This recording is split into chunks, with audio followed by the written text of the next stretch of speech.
Hello, everybody, and welcome to Dungeons and Dragons. How are you guys doing today? I'm good. I'm excited to go and kill some werewolves today and get the loot. Get the loot. The loot. Man, what sort of loot do we think these werewolves have? Magic weapons, magic rings. Probably like a +3 greatsword or something. I would magic think. armor.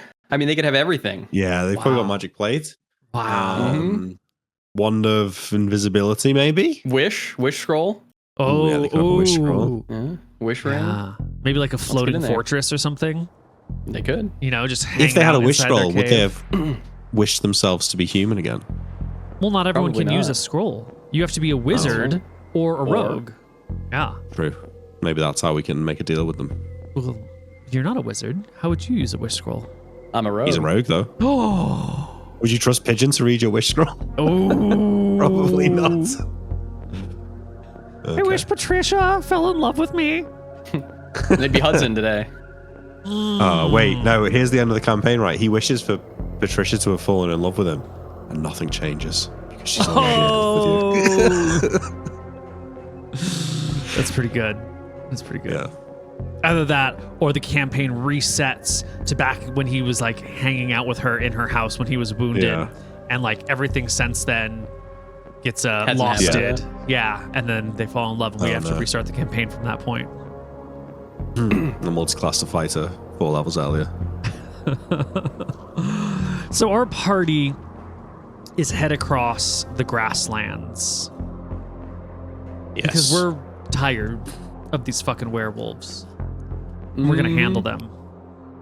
Is the should we do something more intelligent, Pigeon, than just walk right up to the cave? Do you think? There's not much you can do, man. I've thought about it. I just like, what do you... I'm worried they might all run out and surround us, in which case we'd be in trouble. Maybe we should try and approach from the back. There's no real back. Last time I jumped down onto a bunch of wolves. I think we should try and sneak into the cave. Hopefully we killed enough of the wolves that they're not out there anymore, and then we try and kill them when they're sleeping. Because it seems like they sleep during the day. Yeah. Here's a great question for you. How many wolves and werewolves do you think lived there? There's 4 werewolves. There's 4. That's what we saw run across the Misty River last time. Okay. Is that the same ones though? Why would they be going across the Misty River? Doing their werewolf shit. Yeah, I reckon. I'm hoping it's 4. I reckon it could be more. In which case, oof. Well, do you want to go back and get Twin Tower? We probably should, but like, can we go and call Twin Tower to do everything for us? No, it's bullshit. And then if he gets bitten, the campaign's like done. I mean, this is... Like, Wait, Cauldron is done. If Twin Tower turns into a werewolf, it's done. But not us. Well, I don't care. If we get turned into werewolves, Cauldron will continue on. Oh, if Twin Tower gets turned into a werewolf, it's fucked. Do we have our belladonna? Nope. We should have belladonna with us. We've got the wine, though. I've got the wine. Didn't you use one of those bottles? I used one of them. Yeah, that was the one. best one, the more potent one. Yeah. So you have some amount of belladonna. You don't know if it's too much, not enough, or just the right amount, but you've got some amount in a bottle of wine. Well, we know if we run back, we can get, hopefully, if she has it, we can get a Not healing within check. an hour, though. You had to eat it within an hour. Sure, but we didn't do that last time either. Yeah, no, we got lucky. No, we couldn't have rolled poorly, Neil said. We said we... Right, you couldn't have died to it, but there... No, that was for the poison of dying from the belladonna, not for not turning into a werewolf. We should go back and get belladonna. We should. Because, fighting monsters like this really is the domain of the knights. You're the sheriff and the deputy. This is definitely outside of your wheelhouse. All right, let's go back. Let's go tomorrow. Sure? We'll go with everybody, all the knights, yeah. With everybody? What if Lord Shacklebrook says it's not a priority? Then we'll go back with the belladonna and we'll do it ourselves. I don't really care about these werewolves, honestly. They're not attacking Cauldron anymore, are they? The wolves have been, surrounding the city. A bunch of people went missing from Lady Alkali's group. It might have been the werewolves. Well, Nick, let's go check it out. I think we should go and get the belladonna. Who cares? Out of game, who cares if we go back and come back tomorrow? All right, then, Neil, can we just have talked about this on the carriage and have gone to... All right, perfect. Yeah. All right. So instead of hopping off the carriage early, you have this conversation and you make your way back to Cauldron. All right. We say goodbye to Hudson. We get the money. We get the money. We say goodbye to Hudson. We How get do I the money. write you, Hudson? You've done it before? Okay, all right, good. I'll write you every week. The warrior goes to the back of the cart, pulls off a big chest of silver, gives it to you guys. Okay. He could drop it off at the castle if that's what you would prefer. Yeah, we'll drop it off at the castle. All right, the whole cart pulls near the castle. The money comes out. You guys can walk it up to the castle as they pull away. And as you're heading in, your guardian, Sunderland, at the front gates, asks who it was that was dropping you off a huge chest of wealth. You really fucked us there, huh? It's someone we know from the city that we introduced to Lord Armstrong. Are you working for Lord Armstrong now? No, but this person that I know from the city had asked me to make an introduction. And so... Does Lord Shacklebrook need magical components? Because we could make an introduction as well. That's a question for his lordship. I'm just making sure that our sheriff and detective aren't serving another lord. Of course not. Fuck Of course not. You don't mind Anyway, showing me what's in that chest then? Yeah, I'd No. kick it open. Silver. As she Lords looks, of I Silver. say. It benefits Lord Shacklebrook for us to build good relations with Lord Armstrong anyway. She sort of digs through the silver a little bit just to make sure there's nothing like strange lurking below. Gives you a mildly disapproving look, but lets you walk on in. I mean, we're going and putting it in the fucking treasure hoard. Like You absolutely are. Yeah. whatever. I don't care. We go put it in there. It's got to do her job. We though. need to tell Shacklebrook. Yeah. Uh-huh. Yeah, but it's not our job to pass judgment, though, is it? It literally On is. the sheriff. On Lord Shacklebrook's most trusted advisor. She doesn't know that yet. I mean, She doesn't know that yet. She'll know soon enough. Shacklebrook. No. I go through the. Well, no, we need to tell him that we're putting the shit in the fucking thing. Yeah, we do need to tell him that, and we also need to get Lady Redshield to give us some belladonna. yeah, you come back to find that Lord Shacklebrook is not in Cauldron. He has taken two of his trusted knights, Kel Sabin Twin Towers, Kel Lionel Landquill, and Kel Edwin Campbell, and gone to Stromheim to see his father. Oh. He's gonna fuck Shit. that up, sure. But don't worry, Annabelle Redshield will help you log the money for the Oh, good. treasury. She's still here. Yes. Annabelle, I'm glad to hear you're still here. We were looking for you. We are now equipped to deal with those werewolves. So I was hoping you might be able to furnish us with some belladonna. I could do so. Great. Are the two of you gonna go fight them all? How many are there, do you think? He shrugs. I know think that there's they two. travel in packs. Whole family We only groups. saw two of them before. She shrugs. Well, I mean, what do you want us to do? You just want us to live near werewolves forever? Somebody's got to do it. People are getting killed. I'm not the Baroness yet. I can't command the two of you. All I can do is tend your wounds when you've been injured. And try to encourage you not to be so injured. Are there any knights who can come with us? Nobody else has a magic weapon, Well- I say to him. Blanche and Anne are here, but they're to be guarding the keep in his lordship's Okay. absence. All right, well, we'll figure it out. There was a man who came by. Did Joyce tell you? No? What kind of man? A priest of some kind. He arrived a few days ago. He said Oh, it's that probably a racer, that bastard. Brother Cobb. that's the man. Yes, he said he was here to look for you. Oh. I recognized Maybe him a little bit. I think he was an old friend of yours from That's right. when we met a year ago. In Thornwood, yeah. I was Yeah, he traveling with looked him. a little familiar. He's had a... Well, the three of us have had a real change of heart since then. We're different guys. But where is he staying? I suppose at the inn in town. Well, Annabelle, since our lordship is away for the evening, would you care to join us at the tavern tonight? She thinks. It's been a long time since I've had a night out. You'll have to I'll make ask... sure no one hits on you. You'll have to ask Sometimes. Ann Castor, though. Kel Castor. She's been Really? assigned to be my personal bodyguard in Wilhelm's absence. He wanted to make sure nothing happened to me. You know, there's been strange things going on in the Tether Wilds. But I'm sure she'll agree. I can't imagine a reason why I'm certainly not a damsel locked in a keep by an evil dragon. I'll talk to Anne. I hope not. Okay, cool. Maybe I'll meet you at the inn tonight. I'll see you there. Okay. I think we leave and go and look for Eraser. You find Eraser. He Where is is he? strolling around the town. You like ask people if you've seen someone by his description as you walk about, and sure enough, you find Eraser. He's standing near the temple, talking with the halfling priest, while some locals are picking up stones and moving them around and clearing the land. And someone's out here with some measurements, some long leather straps measuring the length and width for what the temple should hold. I call out, Fucking brother. bastard.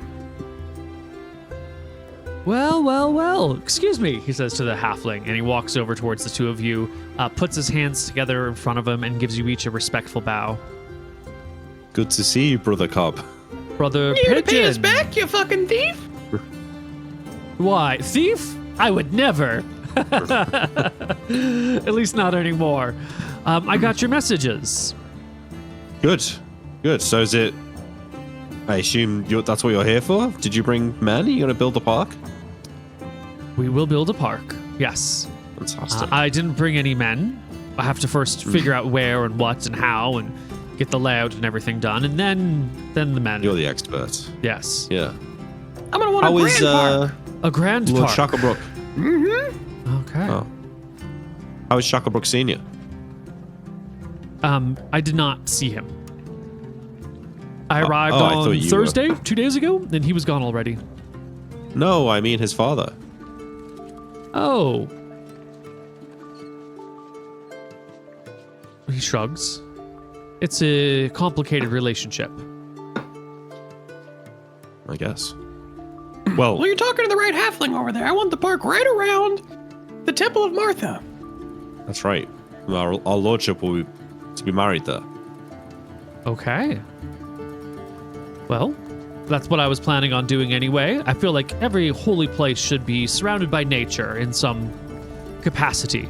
I've been also looking at your wells, or your fountains. And he like motions for you to follow. And we haven't talked about all the details of Cauldron. You know, it's a town. There's lots of stuff going on here. People need water.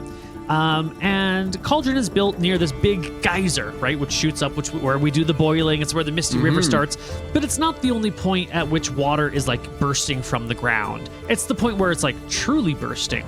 But there are some fountains in town that have tapped into this like underground pressure, where like hot water flows out of the fountains and sort of like into a big basin where people can come and collect their water as it cools. And you know, it gets like limestone scale all over it, and in good times, people will clean it off fairly often. It's got People heavy probably in the take nice showers here.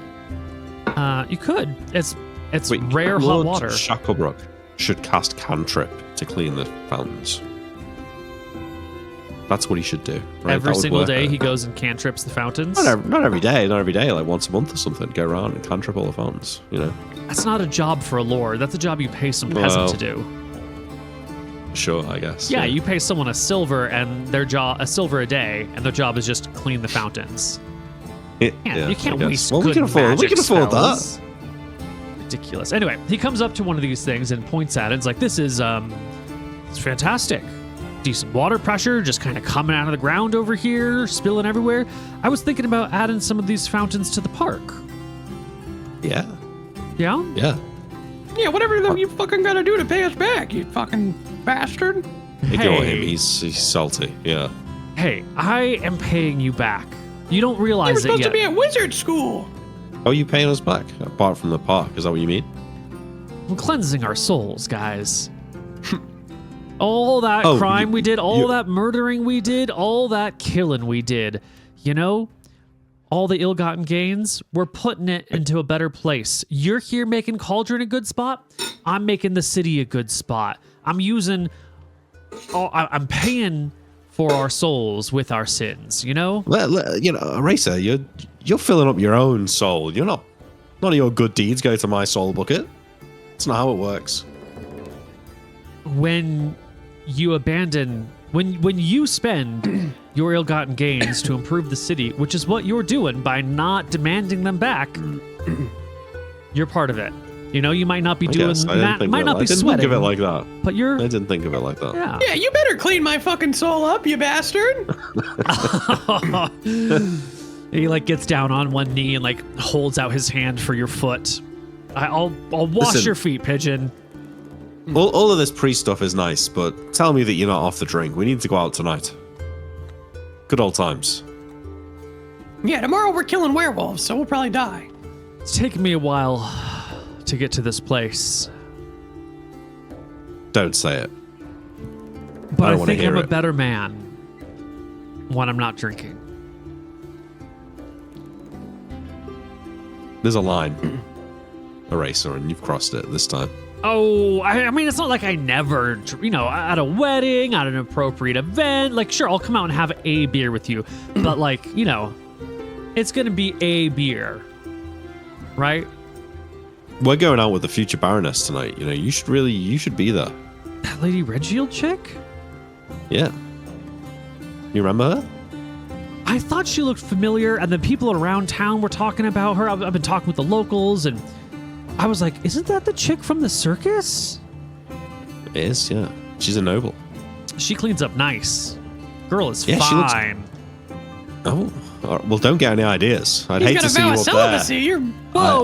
I haven't gone that far. Don't be ridiculous. The gods want us to, you know, get busy and make more of us. Otherwise, they wouldn't have given us so much pleasure for doing so. That's fine, but not with Lady Shacklebrook. No, of course not. I would never. I'm not trying to cause trouble anywhere. I'm just saying, you know. Our boy Wilhelm's done pretty good for himself. It's a real step up from Lemon. If Lady Redshield comes out tonight, I'm going to be watching her drink because I have a suspicion that my brother might be doing something naughty for Elder Shacklebrook. Huh? What, you think he's going to try and poison her or something? He might. That's crazy. Well, you should come for. You said you might have one drink on the right occasion. Surely. I'll have a beer. I'll sip it slowly. There you go. Yeah, of course. But you know, I just want to let you know it's not going to get wild, right? Of course not. Listen, we have a plan for it to get wild. I give him a wink. I don't want to be a part of whatever you got going on. I'm just here to make the life better for the common man. I've reformed my ways. You're part of Steel Team 6 no matter what. We took oaths. That's true. But we're not stealing anything anymore, right? Maybe we could rebrand as, you know, Steel Team 6, the group that makes the life better for the common man, you know? You can do Steel Team 6, like STEEL. And we like... We're building shit, you know? We're as tough as steel. Yeah. Steel the common man against the horrors of the unknown. I like that. Yeah. You know, we'll need 3 more members then. That halfling priest looks pretty good. Why don't we bring him? He's quite nice, yeah. Lord Shacklebrook, and then we need a cleric. We can't bring a lord into this. Remember what happened with Percival? True. No. That's true, yeah. Well, you won't have met him, but there's a knight here called Kel Twin Tower. Oh, I've heard about him. He's not a lord, but he'd be a real good member. Right? Like face melted off by acid. I used to be quite good looking until about 6 months ago. What the people have been telling me is that he's a hideous, ugly motherfucker. You know, like hair's burned off, eyebrows won't grow back, eyelids gone, like big old saggy bits just hanging down, frozen in place. Who told you that in town? I wouldn't go around saying that. Who told you that? Just about everybody I talk to. Can you point one out over here? Whoa, hey, I'm not trying to get anybody in trouble. Is it true? All right, well... Is his face not melted off by acid? It's true, but it's only happened recently, so Plus, like, he's, as I understand it, his family's got a history with this kind of thing. His mother or his aunt or something was cursed to be ugly midway through her life. Sounds like he's been cursed to be ugly midway through his life too. Well, it was a fault of his own hubris, but Wow, you guys sure have changed. A year ago, we would have been laughing at this guy. He's not fucking funny, loser. He's a good friend of ours, He's a good friend of ours. He saved my life recently. I gave him a magic item. You never gave me a magic item. Do you like him more than me? Yeah, you never used your forgery. What does that mean? Yeah, I like him more than you bastard. You stole from us. He hasn't stolen anything. Wow. Poor pigeon. He's upset that Daddy went away. It's good to see you guys again. It is. It is good to see you, Eraser. I'm glad you're doing well, babe. All Doing jokes all right. aside and that. Yeah. I'm glad you're not dead. Well. I really thought we were done for back in Thornwood. Whew. Feels like a lifetime ago, man. Feels like a lifetime. I felt bad because, I was encouraging us to go back in there to get Pigeon, Yeah, well, we never leave someone behind. Yeah. Never. Yeah, well, it all worked out in the end. Yeah, really, never. Well, I mean, we didn't leave them behind. We put them down. You left us behind, you bastard. That's I not didn't leave true. you behind. I was sent away. That was the terms of our surrender. What exactly were the terms of your surrender? Well, originally, How'd you end up working for his dad? Why don't we go get that drink, huh? I'll tell you over. All right, but if you want to see Lady Redshield, you're gonna have more than one because she won't be out for a few hours. He shrugs. Best not to get myself into too much trouble. Yeah, just drink slow. Yeah, Okay, it's the tavern. you can hit up the tavern.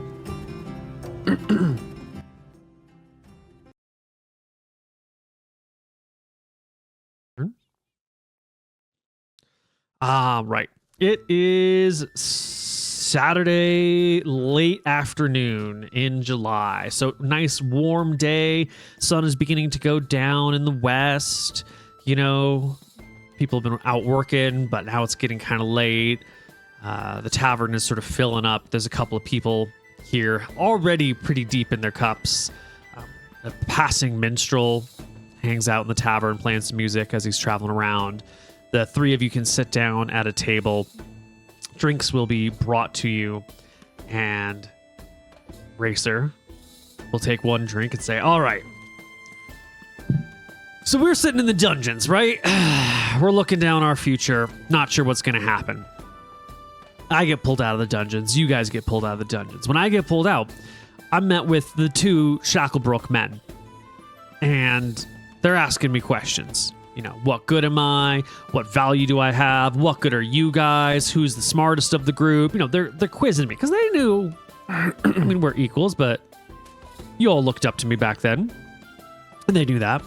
And I'm doing my best to save my friends' lives, right? I'm saying, like, you Pigeon is like the smartest guy I've ever met. Maybe not with his brain, but like he sees fucking everything, and he's on top of everything, and he's planning for everything, and he's always got ideas that he's coming up with, and he's always scheming for something interesting, and that sort of scheming could be used for something really good.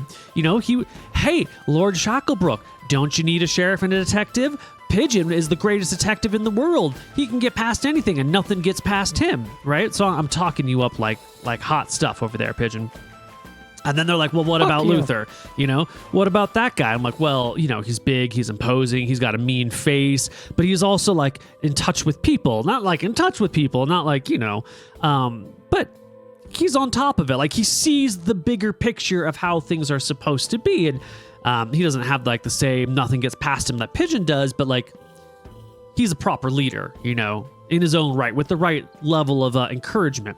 And I encourage Lord Shacklebrook that, you should take you guys on as sheriff and detective or something like that. But at this point, I'm just grasping for straws, right? I think we're all about to die. And I'm just throwing out whatever I can, hoping it'll stick. And I see the younger Lord Shacklebrook get interested in this idea. And his father is against it. His father's like, you can't take thieves and turn them into lawmen. That's not how it works. You gotta kill them, son. We gotta kill this guy too. And the younger Lord Shacklebrook's like, Dad, if I'm ever, and I'm just quoting him here, paraphrasing, of course. He's like, Dad, if I'm ever going to be leading this town, I got to be making decisions, and I can't listen to what you say, and I think this is a good idea, and I'm going to do this idea whether or not you think it's good, because leadership requires standing on your own 2 feet. And his dad looks at him with this like mix of anger and pride, like it was a weird look. I didn't have much of a father, so I don't know if that's a common thing they do, but he gave him this like look of approval, but at the same time like you're a fucking idiot and you're doing the wrong thing, you know? And so the greater Lord Shacklebrook said, fine, but this guy right here, I'm taking him and I'm going to kill him. And your lord was like, cool, I don't need anything more than a sheriff and detective. You can have him. Shit. And I thought I was done for. Right? They hauled me off to Stromheim, and I thought that was the end of my days. Only I get to Stromheim. They take me into the inner city and throw me in jail. And here I'm thinking, I've been trying to get into the inner city and rob it for all my life. And all I got to do is get arrested to be executed. And then I'm in. But they throw me in a little dungeon in there. And I'm looking around the place. And it's everything you might think it was, you know. Streets are basically paved with gold. Fountains pissing out holy water, you know. Apple trees lining the streets, fresh fruit everywhere. It's, you know, it's fucking paradise in there. I mean, not really, but, you know, let dreams be dreams, huh? So I'm sitting in the dungeon for a little while, and then, you know, Senior Lord Shacklebrook comes by and he starts talking to me, and he's asking me about what I know about the city. Who do I know? Do I know the Copperheads? Do I know the Temple Guardians? Do I know the Slayers? What are my dealings with the Redcoat gangs? You know, he's asking me all these questions. And then he finally gets around to asking me about the Pitmen. And he's got some like very pointed questions about them. And I realize, you know, this Lord Shacklebrook Sr., he's playing a whole different game. Right? He's playing his own power-grabbing, scheming game, right? He sees his son as a part of his ploy, but not actually like his own independent person, right? And so, no, I'm trying to scheme. I'm trying to be like, how can I get out of this? And I at first, I'm, you know, willing to say whatever it takes. Like, oh, yeah, sure, I'll work for you. I'll spy on the Pitmen for you, all this sort of stuff. But he's a clever guy, that Senior Shacklebrook. And he doesn't believe a word I'm fucking saying. And what he asked me to do has nothing to do with the Pitmen, even though I know that's what he's really looking into. He tells me to go get close with the Temple Guardians, to like listen to them, to join up with them, become one of them. He talks to me about like reforming my soul and, you know, all this shit. And at first I'm like, this guy's full of shit, right? All I'm going to do is ditch out of town the moment I can. But I decide, you know, maybe I'll play the long game here. Maybe I go see the Temple Guardians. I come back to Lord Shacklebrook. I get him to trust me. And then I rob him for everything he's worth one of the times that I'm in the inner city talking to him, right? Only... Yeah, sounds about right. Only I start listening to the Temple Guardians. I start to make a lot of sense. That's your first mistake. I spent a lot of time in there, and they're making sense. And I'm reporting back to Lord Shacklebrook, and we're having these conversations. And some of the things he's saying are starting to make a lot of sense. And I find myself, for the first time in my life, really looking at the bigger picture. You know, I'm in a place where I don't have to fend for myself. I've already got protection. I'm already essentially a dead man. And I'm at a place where, like, I'm real desperate, but also, surprisingly, I don't have any needs. And I'm realizing the desperation is what's holding me back. You know, I could just be content and happy, or I could be in this mindset where I'm just scraping to climb a ladder to nowhere. And I start listening to what the clerics are saying, well, the priests are saying, and I start listening to Lord Shacklebrook talking about, like, you know, building something better, you know, improving the world. He's talking about like intergenerational wealth and, you know, 10 generations from now, this is where we can be, or 5 generations. And I'm realizing that I didn't have a family. And so I was just living for myself. I didn't have the next generation to worry about. And so all I cared is where I ended up. And then with the Temple Guardians, you know, they're taking care of all these orphans. And I start caring for the orphans part-time, ostensibly to like get in with the temple guardians, but then I start finding meaning in it. And before you know it, my plans of robbing the man are gone. And I honestly, I think he's onto something. I think there's something to making, I think the real happiness in life is improving the world for those around you and not just getting rich and dying young and leaving a pretty corpse behind. And now I'm a sap, man. I'm a fucking sap. So, you know, that's a nice story, Eraser. I'm glad they didn't kill you. And I think I've learned some similar things to you since being here as well. There's something in being content. You know, you don't need to be spending hundreds of gold a week to live a nice life. We were spending so much money, and yet we were always looking over our shoulder, and we were always worried about where the next coin was going to come from. Right? I mean, I'd never lived so good, and I never felt so poor. Now, I live like shit, and I feel rich. Yeah, but so what happened with the lair then? Huh? You speak to the pitman, or how did that go down? They buy it off you? Yeah. Did they finish it? He shrugs. I built a park over it. That was part of the terms. Nice. I imagine they finished it off and made a new entrance somewhere else, and it's in use. But that's just my imagination. What did you do with all the gold? Like, I'm not asking you. I don't want to know where it is necessarily. But... No. I'm building parks with it. Oh, I know, but what do you do? Must have been a shitload of gold. What did you do with it? Well, I put it in the temple for safekeeping, and we pull it out and pay the laborers to build the parks. Hire the contractors, the architects, the carpenters, the stonemasons. Well, listen, when you're back there and you and your little temple guardian friends are saying all your prayers, you make sure that they know that some of that money's mine, right? Because what you were saying about the souls, you're not the only one making the prayers. You need to make sure that all of them know that that's like our money as well. Yeah, they better be praying about me, you son of a bitch. They better have been praying. You can't just be you. I want you to be praying that I get a cleric.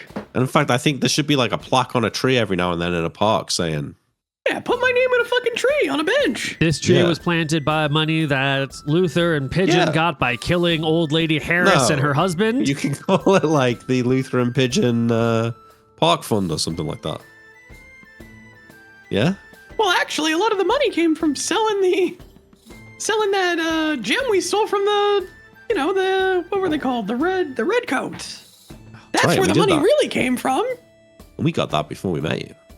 Yeah, that's good money, too. I don't know what you guys want, but you want some social credit? You want a name on a plaque? No, or something? I want divine. I want divine credits. I want divine every credit. time you say a prayer to pray that a cleric comes and sees Cauldron. That's what I fucking want.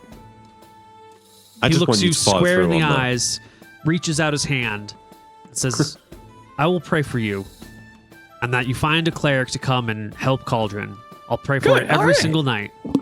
All right. I shake his hand. All right, good. All right, your debt's been paid then. All right. Because the gods, they ain't gonna listen to my ass. You'd be surprised. You know, they might not answer prayers directly, but fuck, man, I've seen weird shit, dude. I have seen weird shit. You're They're out telling me. there. Whew. Have I got a story for you? Pigeon, Fine, I'll say a prayer right now. Oh, blessed Mother Teresa, please send me your best cleric. Ponos or Teresa, whichever one. We have quite a good cauldron here, and we will keep boiling people. I suppose that's one divine path. You know, as long as you're boiling for the public good, man, is that really the route you want to go, Pigeon? I just want any of them. I don't care. Any god who will look at me and give me a boon, they'll have me. You hear that, deities? He looks He's around. a cheap date at least. Well, you might get your wish. Just be careful what you wish for, because it might come true one day. And you get a cleric Aponos in here. Might not be the cleric you want. Give me Salt, give me Ponos, give me Malchus. I don't care. Okay. I'll pray for you, buddy. We want a cleric that can do healing, right? Not Oh, Ponies yeah, give me probably the can't do Martha healing. one, actually. Pray for the Martha one. Nothing gets past you. You want to Pigeon. talk about miracles, Eraser? Check this out. I reached down by the bar and put my scabbard on the bar in front of us. This is Naga scale. And then I like draw the sword out. Check this out. He lets out a long whistle. Well, well, well. Where did you find that? Who'd you have to kill for that? This, believe it or not, came from the tomb of Scoria. I'm good friends with Lord Armstrong in Shirebrook these days, and he obviously knows Imric McGarry quite well, and he's given The it to same us. Lord Armstrong that we were gonna rob blind? Yeah, The I one that still we might considered rob him. robbing. Yeah. He gave No. me this. I put my dagger into the table. Jesus. We're gonna go kill some werewolves. You want to come? No, God, no. My days of fighting and fucking are behind me. I'm here to build a park. You know, All right, sure. hire some locals, that sort of thing. Because Plant I know some you haven't got a trees. magic item, but we had a run-in with these werewolves a couple of weeks back, and it turns out you can choke them out if you get a good grip of them, which I was able to do quite handily. You choked out a werewolf? It was. I've you heard know, some tall tales in my time, but that one's unbelievable. We were following some wolf tracks. There's been wolves bothering the town. Led to a little cave. Got into a scrap with some wolves. Next thing, two naked hairy guys come out. Look at us, and I swear on my life, those motherfuckers just turned into wolf men and started chasing us down on all fours. We tried to run. They outran us. Thought that was it. Thought we were going to die. I knew my sword wouldn't do me any good. So I threw it on the ground. And then I just thought, I took a look at these big hands and I thought, well, you've got one option, Luther.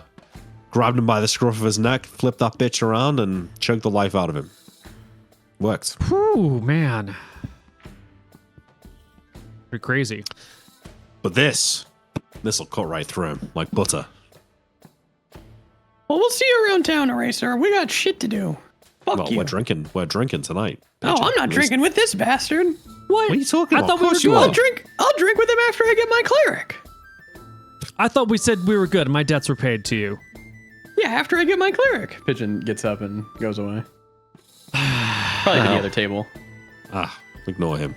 You know, it's getting late. I've had my one drink. I don't want to cause any problems here. Yeah. You know, I just you gotta stay close with your nephew, man. Family's important. All right, I stand up and I offer a hand and I say, he might be my nephew, but you're my brother. And I get shake his hand. He gives you a handshake and goes to walk out of the bar. Walks past Pigeon, puts 2 copper coins on the table for your next drink, and walks out. Oh, As he no. leaves, I say, Before he leaves, I want to try and pickpocket him and put in 2 gold coins into his pocket. You hurry to catch up with him at the door. Some excuse of saying goodbye. Give me a pickpockets check.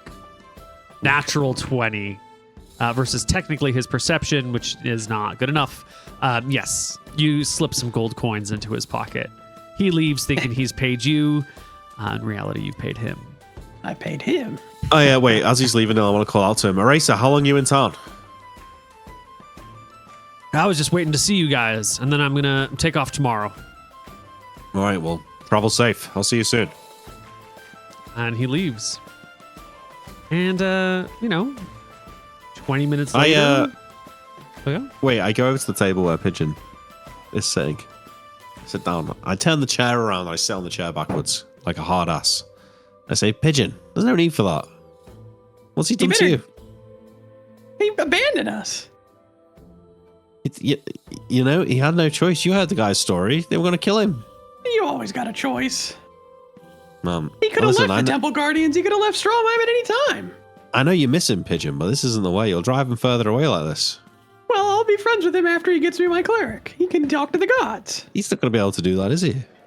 Well, the gods better give it to him then. Yeah. All right. Well, Don't be such an arsehole to him, you know? He's our friend. He's our brother. We've been through Not some my shit with friend. him. He risked his life to save yours, you know. Don't care. Well, you care that I did? Well, yeah, you didn't abandon me. Didn't have a choice. Would you talk to me like that if I'd have been told off to be executed? Well, if you all would have abandoned me, I would have found you and killed you. I look at Pigeon for a long stare there as the door opens and I hear Lady Redshield come in behind me. The I go, tavern, Annabelle. Good to see you. tavern is busy now. Now that it's like, properly late on a Saturday. Everyone's piling in through the crowd. The crowd parts to make way for Kel Ancaster and Annabelle Redshield, soon to be Annabelle Shacklebrook, as they make their way in towards where you are. People leave the table that you're at, which is kind of like a long communal table, but they get up and make room for the knight in heavy plate mail and the the gently dressed medic. I'll run up to the bartender and I'm gonna ask him, Hey, if I wanted to pay for drinks for everybody for the entire night in Lady Redshield's name / Shacklebrook's, how much would that cost? Well, it depends on how much of a tab people bring up. Do you got the money for that, detective? Yeah, here. I hand him a bag of gold, Neil. 50 gold. Let me know if I owe you any more at the end of the night. You just have an aversion to having wealth, don't you? Of course. I've never seen a character burn through I build cash like you goodwill, do. Nick. Yeah, true. Please announce it to everybody. A generous donation. Okay. I go back to the table. He gets up and, gets to the top of the bar and says, in the name of soon-to-be Baroness, Detective Cooper has offered to cover all the drinks for everybody tonight. To which there's like a large cheer, and the bar is soon swarmed by countless people trying to get a good beverage. Good. People will remember this. Yeah. Yeah, they will. All right. Cheers. Okay. So we have a night here. I will at some point you broach do. the topic Okay. with Ancaster. If you got something else, we can do this first. But at some point in the night, I'm gonna let her know of our, I say, Ancaster. Tomorrow, Pigeon and I are gonna finally deal with those werewolves. I was hoping that Twin Tower would be able to come with us, but don't suppose you'd fancy a little foray into the Tether Wilds. I have to keep our lady safe. I'm sure Annabelle, she's kept herself safe thus far. The castle can't be unguarded, Luther. I'm not There'll be, leaving the lady to go hunting werewolves. All right. Is this within your purview? Are you certain this is what you should be doing? It's not the sheriff's job to go hunt the werewolves. We knights can handle that once Lord Shacklebrook is back. You need magic items, magic weapons to be killing werewolves. So how would you go out and do it yourselves? I show her my two new. Yeah, Weapons. I draw my great. I don't draw it, but I draw it out of the scabbard a little bit. Is that A what? generous Is that gift from Lord Armstrong. Well, then I guess you've shown us exactly how we're going to kill those werewolves. We knights will borrow your magic weapons and go slay them. I mean, if that's the case, we should just go ourselves, because fuck that. But you really want to die out there alone? You're the sheriff. The town needs you. You're not a warrior. Neil am is more throwing up warrior enough than- fucking signs, Nick, that we probably shouldn't go. He is warning us. He's given us like as many warnings that I feel like as we got in Tides of Death. All right, yeah, we'll wait. We'll Maybe wait for we Twin will Tower. wait. Yeah, we'll wait for the knights. We'll just do sheriff shit for the next week. I actually think that's probably better. Yeah, okay. All right, well, we spend the night with Redshield and Castor. We'll wait for Twin Tower. The three of us, I think we can do it. I think we should bring Twin Tower, the 20 armor AC person, and then one other. Because if we're gonna do it, we might as well do it with a group. Split the XP? Okay. Yeah, it's probably better than us dying. Well, it is definitely better than us dying. All right. Okay. You're Full talking. time skip? Not almost. Now, there's one thing I do want to bring up.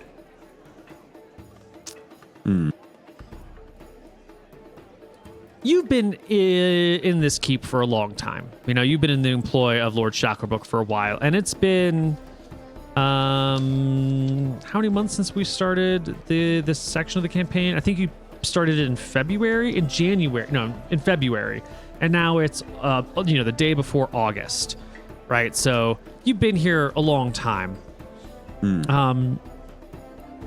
You've seen these people every day, and it's hard to notice incremental changes in a person. Like if you're living with someone and they're like gaining weight a little bit at a time, you don't really notice it until one day, like you look at an old picture of them and you're like, wow, actually you have gained like 20 pounds in the past 2 years or something like that.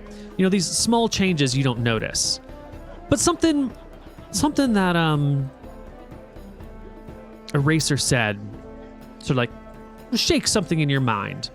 And you realize when you're looking at Annabelle Redshield that she has definitely cleaned up. Like she has definitely had a glow up, probably since the engagement or right around there. You're not sure exactly where it is, but like, you know, when she's in the keep, she's wearing like her uniform, her like medic outfit, which is very practical and very like, you know, I'm working on healing people and my clothes get bloody and, you know, it's not dressed for style. And here she is out on the town, and then it might be because this is the first time you've ever actually been out with her, but like she's got her hair done, she's got some like nice fine gold jewelry that's running through her hair, she's actually got like a nice tunic with lovely cuffs, and you know, it's cut well, and it's been the first time in a long time that you've seen her outside of the medic role. I mean, you weren't even there for the betrothal, right? For the proposal. And even when that happened,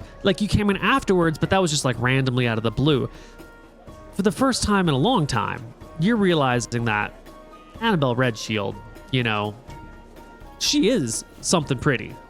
More so than you might have remembered. Yeah. And the topic, you know, of such things comes up because the four of you are out drinking a little bit, and Ancaster's not drinking too heavily. You know, she's supposed to be doing her thing, and Annabelle Redshield's a proper lady. You know, she's never going to get pissed, so she's very slowly sipping at her beverage. But eventually, the topic of the betrothal comes up. And the topic of, you know, love and romance comes up, and Annabelle Redshield turns to Pigeon, to Cooper. It says, Coop, you don't have a woman of your own. I remember a long time ago you were clearly a young man out to find someone. I haven't heard you speak of anybody. Have you found anyone yet? Oh yeah, I just found someone new. Really? Hudson, she's a babe. Really? Yeah, she lets me talk as much as I want. She's into me. Who's Hudson? She's the firekeeper in Stromheim. Oh yeah, I'm gonna write to her every week. What does the firekeeper do? Tends the fire. Is this a metaphor? I shake my head. Nope, she works in the tavern. She tends the fire. Oh.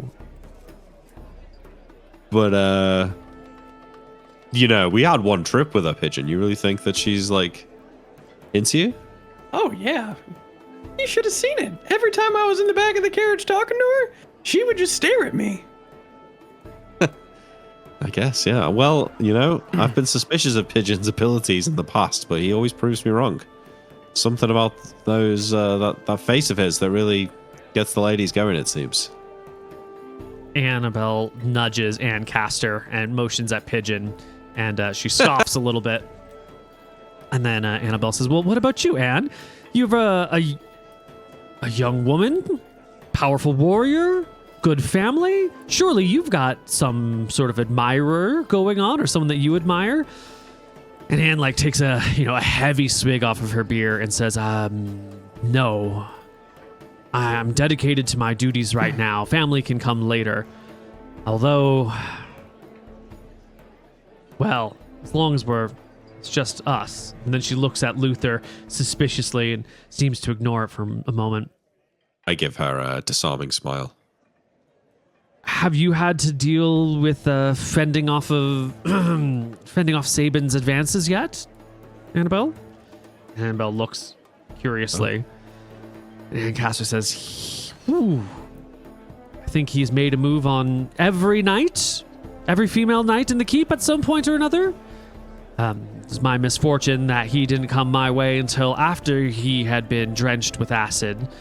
But that is a most unwelcome thing at times. It's the closest I've had to romance."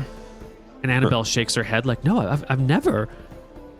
I don't think he's ever looked at me that way, but I've been so busy with my work, I wouldn't have noticed." And Anne looks to the two of you. Have you seen him when he's been drinking? No, I've never seen that. I have actually. But no, I feel I've not bad. Everybody calls him ugly. Well, he is. Well, can I get a magic item to make him look good? It's a tough thing that happens at. That's how Pigeon does it, says Ann Castor. He's sweet. He's sweet when you're not expecting it. I That's could true, see yeah. it. He can be sweet. He also be a little bastard though at times.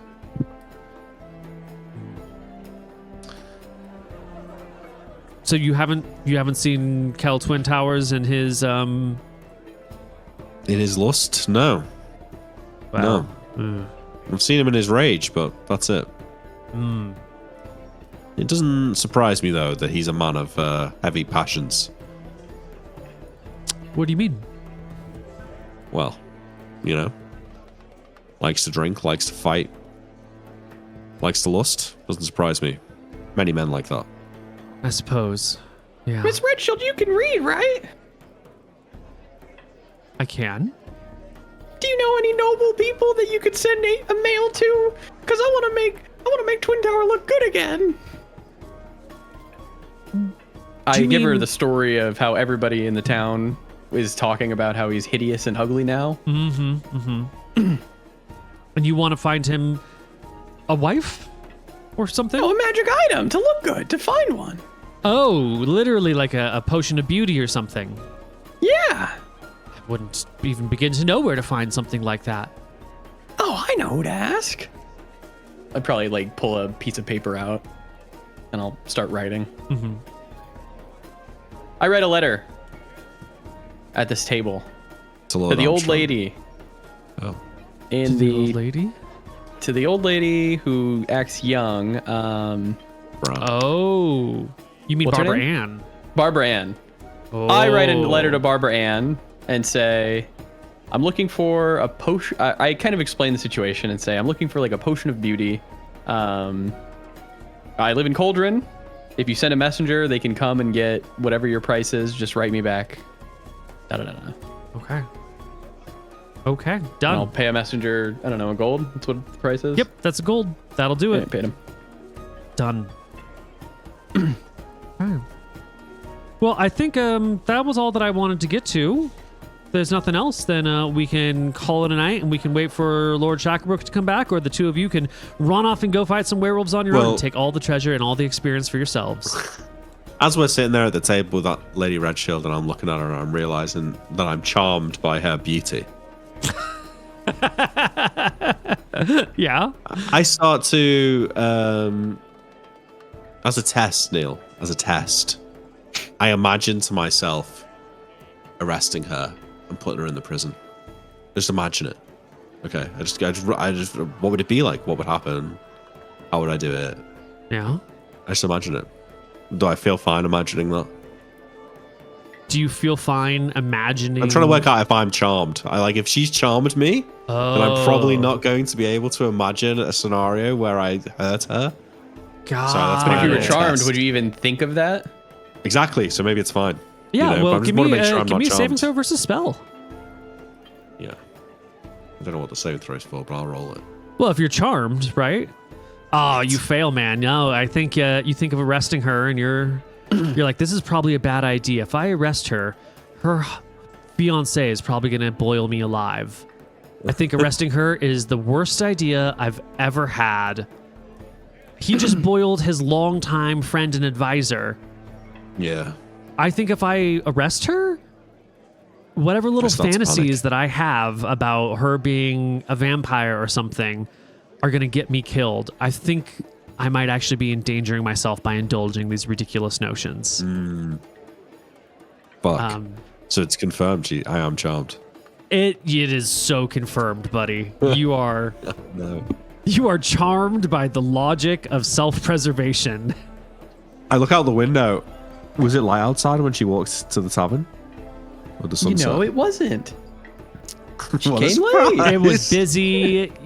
What's his face left? You weren't paying attention. It was probably dark, It was probably just after the sun went down, like after the trove of bats flew overhead. That's when she and Ancaster appeared together, Shiver runs down my spine.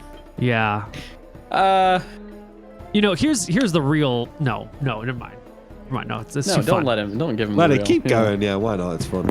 All right, Okay. we'll do sheriff duties for the next week or whatever. Okay. We wait for Twin Tower to come back. Yeah. All right. Well, why don't we take a short break and we'll come back on the other side.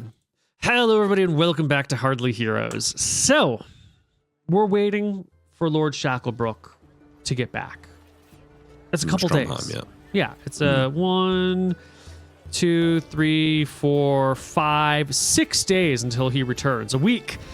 But sadly, you're already at full HP, and you did not need a week of downtime. So you just sheriff the town up, man. Yeah. It does bring us into August, and we'll have to do finances. So let's just do that really, really quickly here. I have our notes. The party. We both roll a 2d20. Do You you want to be negatives or positives, Moot? Give me negatives. Okay. You gain 14, you lose 8, so a total profit of 6 plus your 24 that you normally get is 30 gold to the party. 2010? Take it. No, just take it all. Fuck it. Oh, I'm rich. I'm also noticing, as I was checking through my notes here, that I have completely forgotten about an NPC that sort of matters. His name is Wolfston Freeman. He is the treasurer of Cauldron. I know we've recently had a conversation about, treasuries and whatnot. And I've just completely forgotten that this NPC existed. I could try and spin a story about how he was out of town. Perfect. But it's not true. I just forgot he existed. He literally is supposed to keep track of all the money. Well, good. Basil was just an advisor then. Fuck him. Yeah. But Basil still had the copies of the... Basil's the secretary of the keep, so I suppose Wolfstan Freeman has been keeping the records, but Basil has been actually physically holding on to the documents. And then the treasurer just manages all of the little bits and pieces. I've forgotten about him for, it feels like years at this point. So he's around. What are you going to do? He's here. I think the best way to say this is that he has been gone on a period of time on some continuing education somewhere else. And we didn't notice he'd come back. Yeah, well, he's coming back now. Maybe he came back whilst we were gone. Oh, he's coming back now. Or he just recently came back or something like that. He has been away. He's such a minor figure that you never interact with, that you didn't even realize he was missing. But now when you come to get paid at the end of the month or the beginning of the month, you're dealing with Wolfston Freeman, who's just got a great fucking name. So I don't know how I forgot about him. Yeah. Wait, let me see what we know about Wolfston here. He's 6'2", 168 pounds, 38 Fought years the way old. of the sword, but preferred social power to physical. Family as friends with the Shacklebrook family. He's from Stromheim. Excels at soft power. Sees Wilhelm as the path to future and power. That's your notes that's on Basil. Yeah. Wolfston was conscripted by his lord in Pinespur, who attempted to rebel against the Aridonian crown. Rebellion was quickly squashed and all who participated, including conscripts, were enslaved. Worked in noble houses in Stromheim. Eventually bought by Leopoldi Shacklebrook. So that's why he's a free man. Yeah. The two developed a good relationship and rapport. When the demons came, Leopoldi granted him his freedom so that he could flee back to his family. Wolfston had grown disillusioned with the small-minded people back home who launched a doomed rebellion and lack a big worldview, so he decided to stay in the city. Continues to work for the Shacklebrook family as a free man. When Wilhelm comes to Cauldron, Wolfston is sent to be his treasurer and trusted advisor. So he's another one sent by the father. Not to be trusted. Yep. Well, I mean, he's the treasurer. He's, he's not about rebellion. Trusted. Yeah. Just like Basil was trusted. Just like you're trusted. All right, I'll check this motherfucker's room later. We're the most trusted, though. Sure. Well, he's been gone for some time. I think he's been gone for 3 months or something on a. Maybe he's visiting his and he family just in comes Pittsburgh. back after Basil dies. He just comes back right after Coincidental. Basil dies. He's arriving back with Lord Shacklebrook from Stromheim. I think he's been in Stromheim with Leopoldi Shacklebrook, Senior Lord Shacklebrook, working on some things. Okay. Working on Very some suspicious. finances things there. Now he's coming back to town. Very suspicious. Yeah, very suspicious. Okay. Wolfston, he's paying us, right?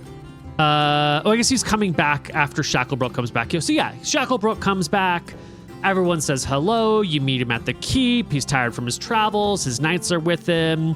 You look at Twin Towers, and yeah, he's an ugly acid-drenched person. You've seen people who have been badly scarred by fire or acid. It's not a pretty sight. It's very sad. So Wolfston is here, and he looks at the two of you and knows immediately that you want to be paid, and he'll come and give you your money. And Wolfston, it's good to see you again. Feels like you've been gone forever. I have been. Well, I'm glad you're back. We need you around here these days. You heard that Basil had an unfortunate turn. I do. I have heard such things, and it is a great misfortune that he was not trustworthy. I hope that my loyalty is not in question. No, I don't think so. I think Basil was maybe just maybe he was his father's man more than his man, if you know what I mean. Well, loyalty Twin is Tower, important. we gotta kill the thing. Yeah. Thanks very much. Cheers. I take the money off Wolfston and Yep. make my way back to Pigeon. You get your pay. He takes his cut from the gambling den. All the money gets sorted. Yeah. I tell him about the 700 gold and silver that we're keeping in the treasury. Right. He goes and inspects it and checks the logs and mutters over how Lord Shacklebrook didn't record things properly and makes the appropriate adjustments. And then he settles down to count out every last silver in the chest, brings out his little counting stool, his extra little box for coins, his little green visor. Would he really count? Wouldn't he just weigh the chest? Would you know? Ooh, yeah. If they had big enough scales, he could just weigh the chest, or he could weigh the contents that's probably of the the best chest. way you could do it. Maybe. I think So that would be the right way to do it. I don't think they have the infrastructure here. Cauldron is still up and coming, so he's going to count it by a scale. fucking hand. We'll get Wolfston a scale for Christmas. We'll get him a scale, yeah. So just to clarify then, from what we learned yesterday, it's normal for the Lord's advisors to keep coin in the treasury. Yeah, well, there appears to be quite a bit of treasure in here. So I was worried that we were not going to get that 7,000 silver, but it sounds like it is ours. 100%. Yeah. Yeah. Okay. Good. Now, granted, some of these people know how wealthy the two of you are from your independent activities, and when I think you've already talked to Lord Shacklebrook about how you got this money, right? No, actually, he was distracted. He was having nightmares, and he wasn't sleeping well, and he didn't ask you where you got your money from when you deposited it. He just recorded it. Yeah. Okay. Cool. Well, everyone's back. They need a rest before they can go off and fight werewolves and stuff. And it's all going to be fine. Yeah. All right. Okay. Can I No get more. Oh, a okay. perception check at -6 from both of you? Oh, okay. Oh, this is my time to shine. Pigeon rolls an 18. Oh, Nick rolls a 19. Not good 19. enough. No one notices anything. Excellent. Well, Saturday, the 6th of August rolls around, and it's time to go have a real conversation about the werewolves. yes. Have I gotten any mail back, Neil? I'm looking for Stromheim or High Castle. And I would have written a letter to Hudson, keep just telling her about the random shit that I did around town this week. Right. I'll take a gold off my character sheet for that. You sent a letter to High Castle. I have it written down over here, but you sent that before you guys left to Shirebrook, right? Probably. Yeah. Yes. Yeah. Dear Dayduk, we want to recruit people.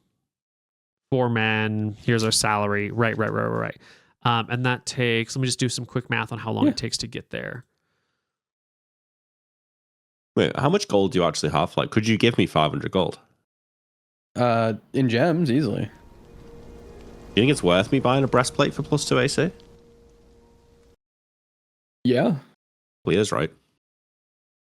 I mean, I can I've give you got 10 1,000. gems. That's 500 gold. Yeah, I've got 1,000 gold. Yeah, why don't you just buy a breastplate? Fuck it. Yeah, we might need to go somewhere to get measured, I guess. Well, we need to go to Strongheim, but yeah. We can talk about it after we get back from the werewolves, maybe. Yeah. I mean, I'm sure somebody in town could measure you, right? Maybe, yeah. I don't know. You'll We need haven't You got a need blacksmith. measurements, I would assume. You'll need to be present for the measurements for a period of time during the construction. Could we get that done in Stromheim or not? I had to go to High Castle to get chain limbs. Yeah, you'll probably have to go to High Castle again. Like Okay. the production. Well, we might be going to High facilities Castle just anyways. bad Fuck it. here. So it takes a messenger on horseback 4 days to get to High Castle. So they definitely got your message, and there's definitely been time for you to get back. So yeah, there is a. Thank you for asking. There is a message that returns from Kel Jduck in High Castle. You've asked for good men who could be watchmen, and you've offered good pay for this. And Kel Jduck writes back saying, "Dear, would you call yourself Cooper, right? Or Coop? Probably Pigeon. Pigeon. Dear Pigeon, I have received your request. I will look out for good men who are capable of such deeds. There is no shortage of fine fighters, but men of the right character who would also enjoy living in such an area may be harder to find. I shall write to you as soon as I have one who I am sending your way.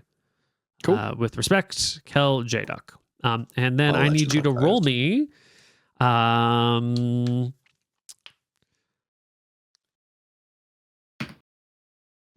J-Duck might be like the single nicest NPC ever. Yeah, he's a good guy. He's like I need you to so, roll me 4d30. so helpful.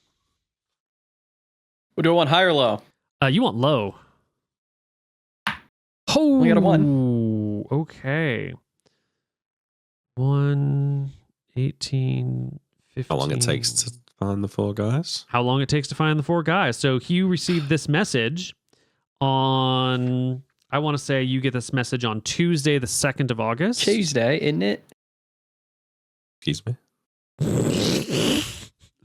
And on Wednesday, the 3rd of August, you get a second letter saying, "Dearest Pigeon, I have found your first warrior. It has been less than 24 hours since I have last written you, and in that time, I have found someone. I have found a man who would be well suited for this task.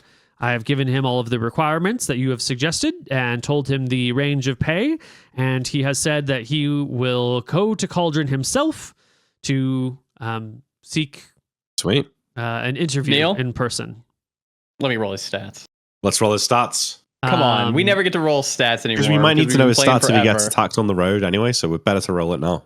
Just let us roll it. We need 3 each. Can we rearrange? No. It's going to be Okay, 3d6 down the down line? the line. Yeah.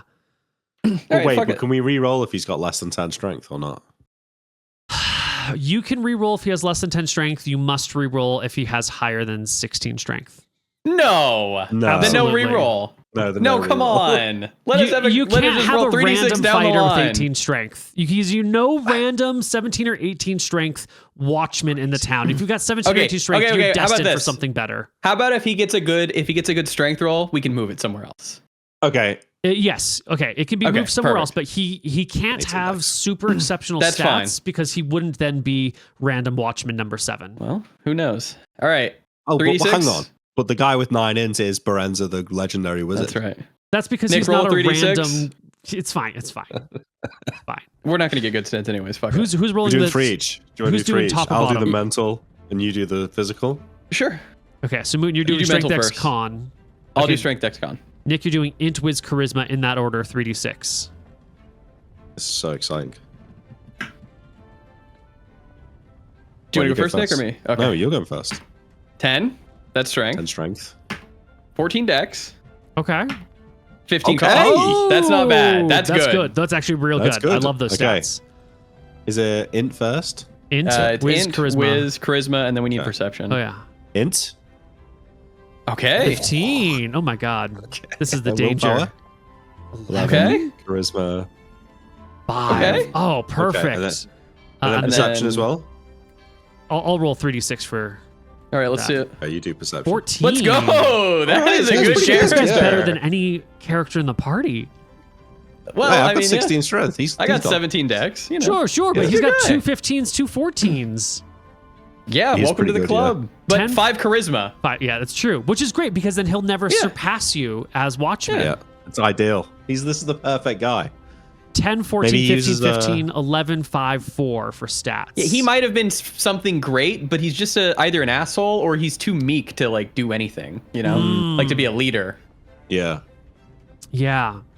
I think he's a man Cool. of character because Jaduk is sending him. So he's got like Yeah. Yeah. strong moral virtue. But I think maybe he is like a little bit too soft on people. Yeah. You know, like he knows the right thing to do, but he's very quick to forgive, which is maybe not the best quality of a watchman, but he'll at least report to you what's going on, even if you can't Perfect. necessarily rely on him to like cut off the hand of the thief on the moment. That's a good character. I'll take him. All right. And this guy's name is going to be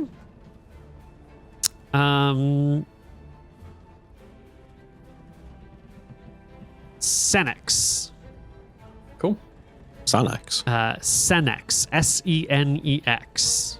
Okay, Sanex. Senex, the Watchman.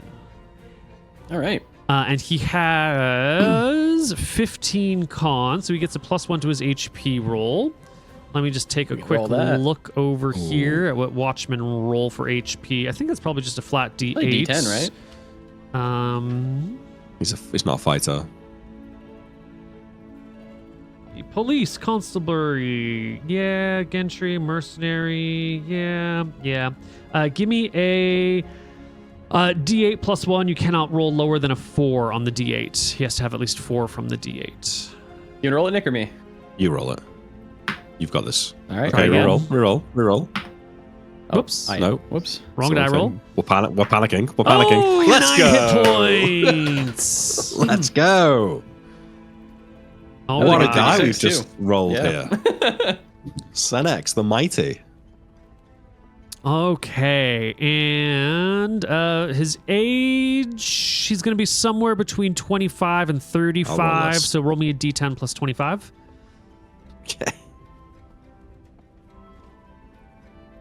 32. 32. Fine. Roll Okay, with and us. a D10 for handedness, please. Wait. You can't do it. There's no way.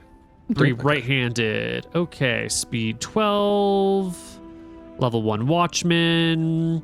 Excellent. We're going to say he's, average height, 5'8".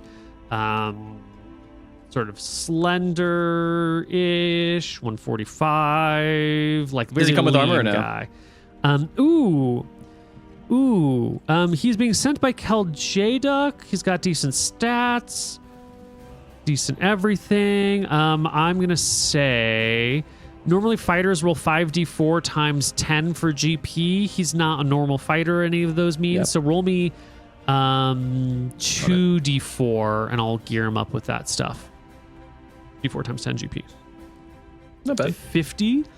So that's going to be leather armor and a spear. Yeah. So Nick, what I think we should start doing with our hoard of gold that we're literally only using is start arming ourselves up plus our watchmen. So like you get your breastplate, give your chain give your chain mail to this Yeah. guy. Yeah. And we'll just start like hand me downing our shit. Mm-hmm. Yep. Mm-hmm. Yeah. Cool. Definitely give him the chain chest. Okay. Senex. He's on his way. You will expect him to arrive 4 or 5 days A week or later. two, yeah. Because the messengers get here well before the man on foot does. After Because he's all, walking. counter checks for him. I'll roll some encounter checks for him. He might die along the way. I'll be sad. That would be sad. So it'll take him 1, 2, 3, So he'll arrive here. And then 7, 14, 15, 16, 17, 18. We get Watchman number 2, which we'll roll for then. Yeah. And then 15 flurry more of days. 3. If we get an 18, Nick, what are we putting it in? Con?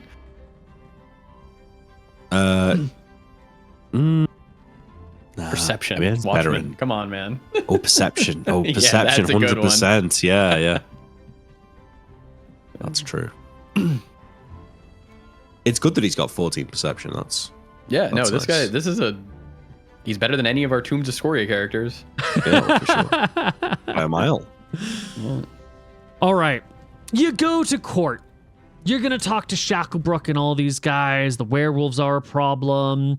You know where they live. Now you've got these magic weapons. You want to show off your magic weapons to the court and everything, right? You're not just hanging around, not doing anything. So there's things to happen. Tell me how you present your magic gear to the court, to the other people present, the other knights present. How is this a showing off moment? Is this a humble moment? These other knights, they don't have any magic gear, and yet here you've Lord hold on. Shacklebrook already got your longsword. You got Kel Twin Towers magic gear. Now you've got like the 4 pieces of magic weapons and armor that are in 5 pieces of magic weapons and armor that are in Cauldron, all originated with the 2 of you somehow.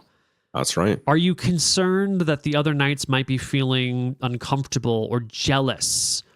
Nail. Or It might I got be. this. envious? What do you got? Yeah, you've got it.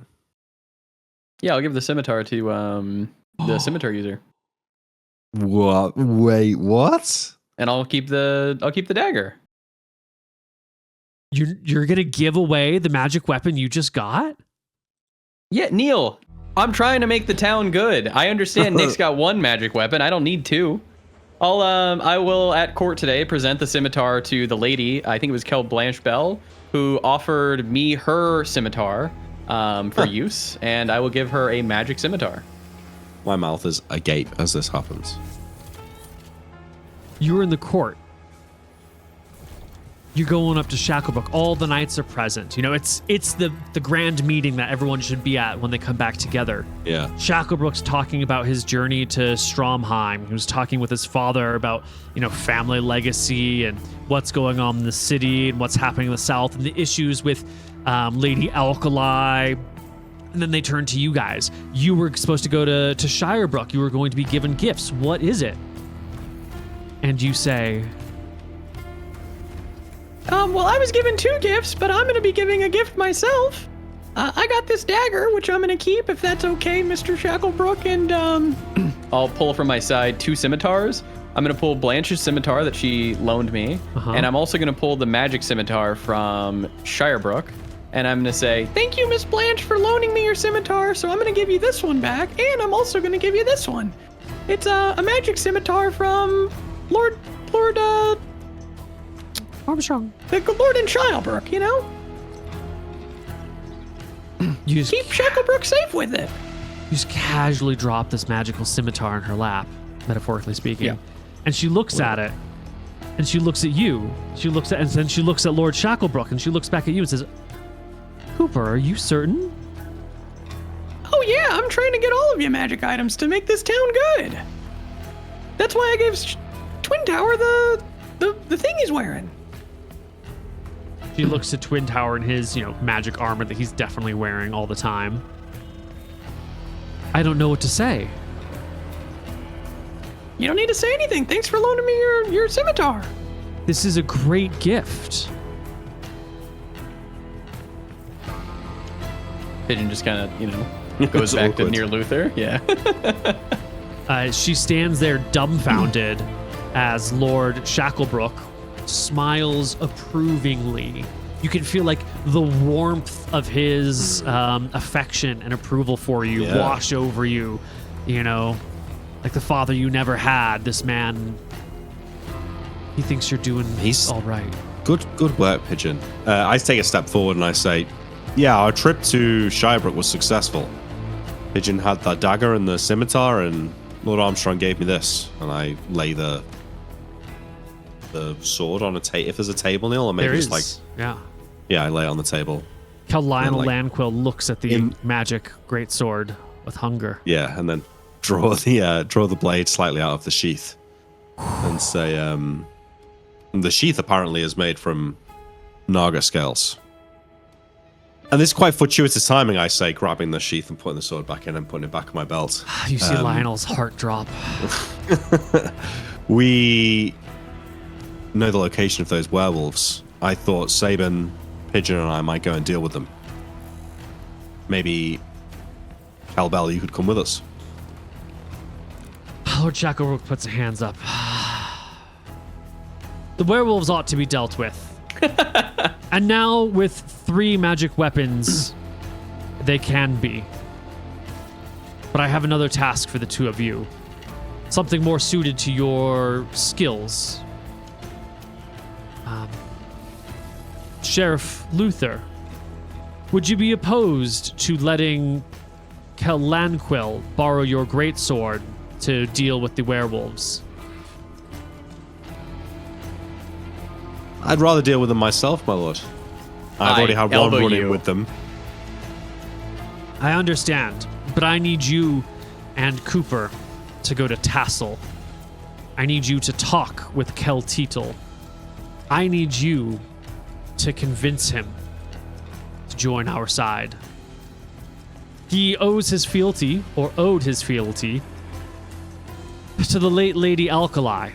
And with her dead, it should transfer to another, but he has yet to make his oaths to the heir. In this small window of time, he can change his allegiance. I would ask the 2 of you to convince him, whatever it takes, to join our side. Let's get him to marry. I looked at the lady who we were just at dinner with 2 nights or like a week ago. Let's get her to marry Ann Castor. She's looking for love. Anne stiffens up at this. You can hear her plate mail sort of crackling. Lord Shacklebrook looks over at her. We just bring up Ann Castor's stats here. Yeah, 15 strength, 15 dex, 15 con, 14 int, 13 will, 10 charisma, 11 perception. She's short. She's 4'9". She's a tiny little thing of a warrior, but she's also a 4th level fighter with 23 AC and an arming sword specialization. So, and 28 HP. Oh my god. She's a beast. Yeah, she's awesome. Yeah, but we don't need her to kill anyone. We need her to charm them. Lord Shacklebrook looks at Yeah. and says, that's an interesting concept. Let us not quite offer that up immediately, but if marriage is what he seeks, and my bride is not within his reach, he chuckles to himself, maybe make some open offerings of potential mates that he could have. And we'll work on the details afterwards, if such a thing would be amenable. And Ann Castor sort of bristles and says, I am not looking to take on the rulership of a town nor the wifely duties of anything at this point in time. And I'm only 23. It's too early for me. And Jacob was like, Kelcaster, we're not selling you for Tassel anytime soon. Nor is it within my purview to do so. You are your own person. Your family is your own. It's your father's job to make such arrangements, or the head of your family, whoever that may be. But understand, there's great things at stake here. We've all had to make sacrifices. He points over to Kel Twin Towers. Let us work together for a better world. We've all chosen mates or refused mates for political reasons. All right, so we need to find out what he wants and then give it to him. Lord Shacklebrook, is Kelteethel a baron of Tassel, or...? No. Part of my trip to Stromheim was to understand better what is happening there. The land is given in writ to the Alkali family. Keltitel holds on to it in their name. If Keltitel were to swear his allegiances to us, even though the land is held in their name, we would have regency over it. Effective regency over it until someone from the Alkali family sorts these things out. Apparently, there is some trouble in High Castle. I knew it. By I don't like say I cats knew and it, bags but out there. yeah. Nick, do you think we should go visit Barbara Ann? Do you think she'd know anything about him? Well, it sounds like we need to get there ASAP before he signs. That's true. Before he swears allegiance to Alkali or whatever. I say to Shacklebrook, on your previous question, my lord, I only received this sword last week, and I've yet to use it in battle. Calanquil, you've trained me, and you are a great knight, but you must understand my reluctance to hand it over before my first chance of swinging the thing. Plus, the West Road can be dangerous, as we all know. I may need it. Well, if you want, I could hand over my other magic item, the dagger. We could deal with the werewolves on our return. Or now.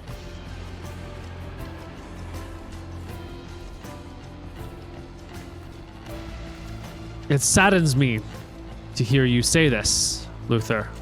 I was You are hoping we could fucking it count up, on your loyalty during this time. But I will not steal from you.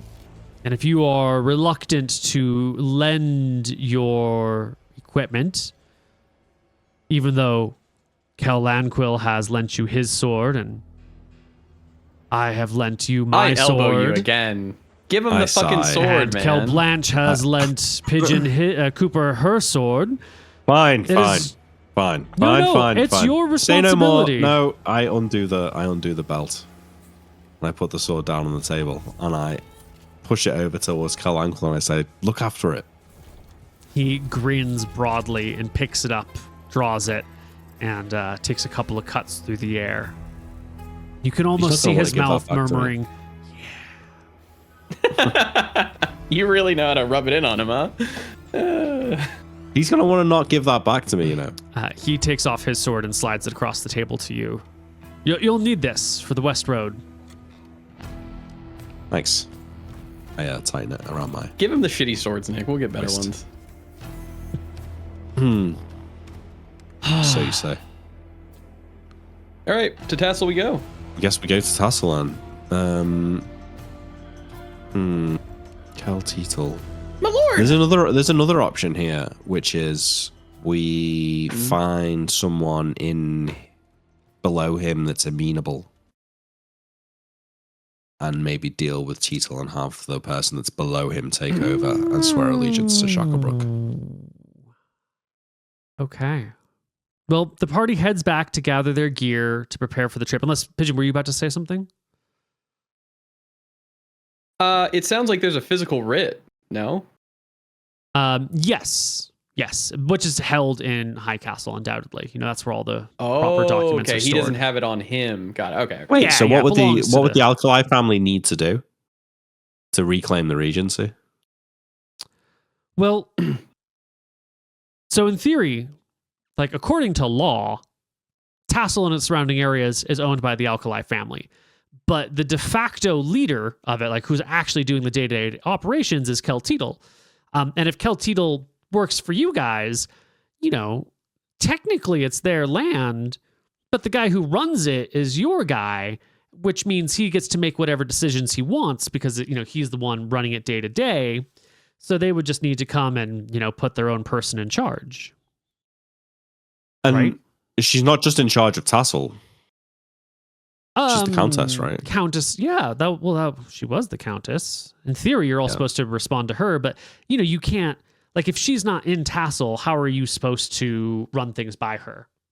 Right? All right, Nick, I got a plan. It's a feudal world. You got to be present to lead, and when you're not present, people do whatever the fuck they want. Well, we're on the road, so tell me your plan. We've got All Teresa right. with us with our gear. Oh, well, We're walking down the west there's road. one more thing before you left town that I wanted to get into. So Oh, have this conversation okay. before you leave town. All right. Okay. Here's what we do. We go into Tassel. We find who his second in command is. We talk to them. We bribe them.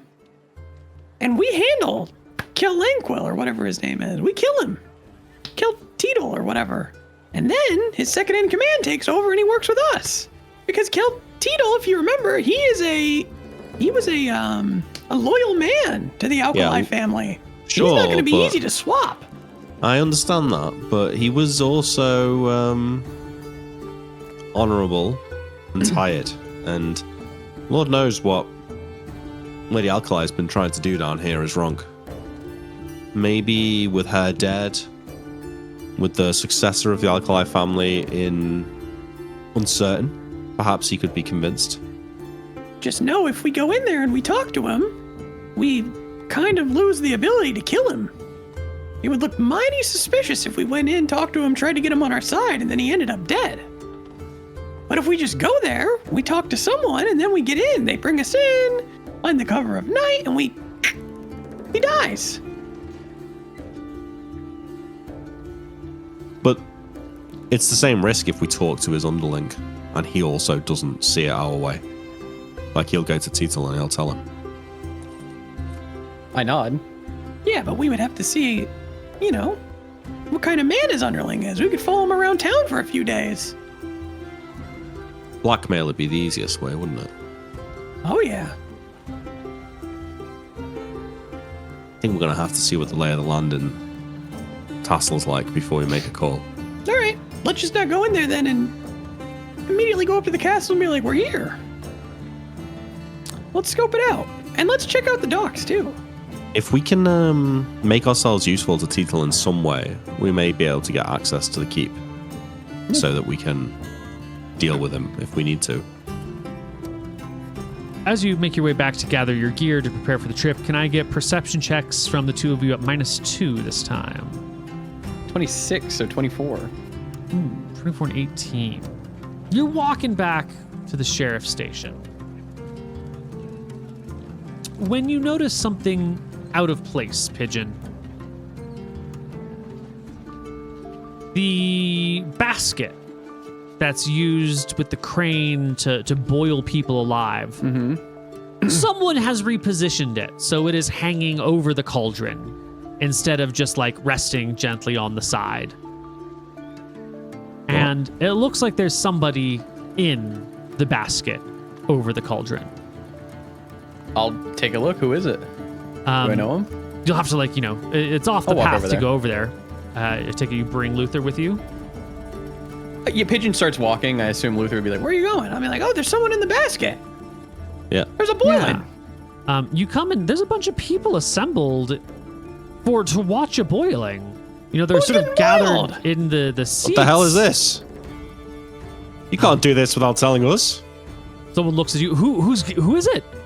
Well, there was no announcement. Who is it? Who is that? Who are you up there? You alive? Is Oh, he alive? they've been boiled a bunch of times already. I thought you. Who was it? They asked. I'll move the basket.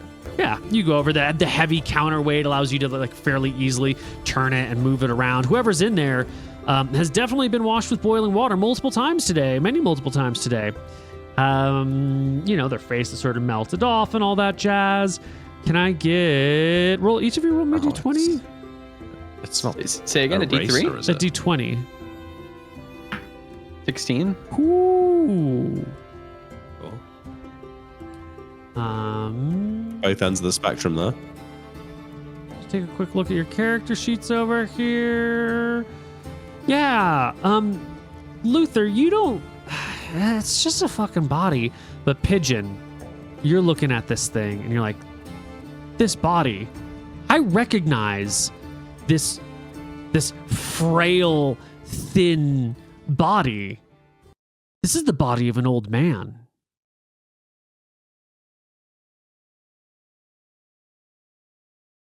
Yeah, I don't know who that is.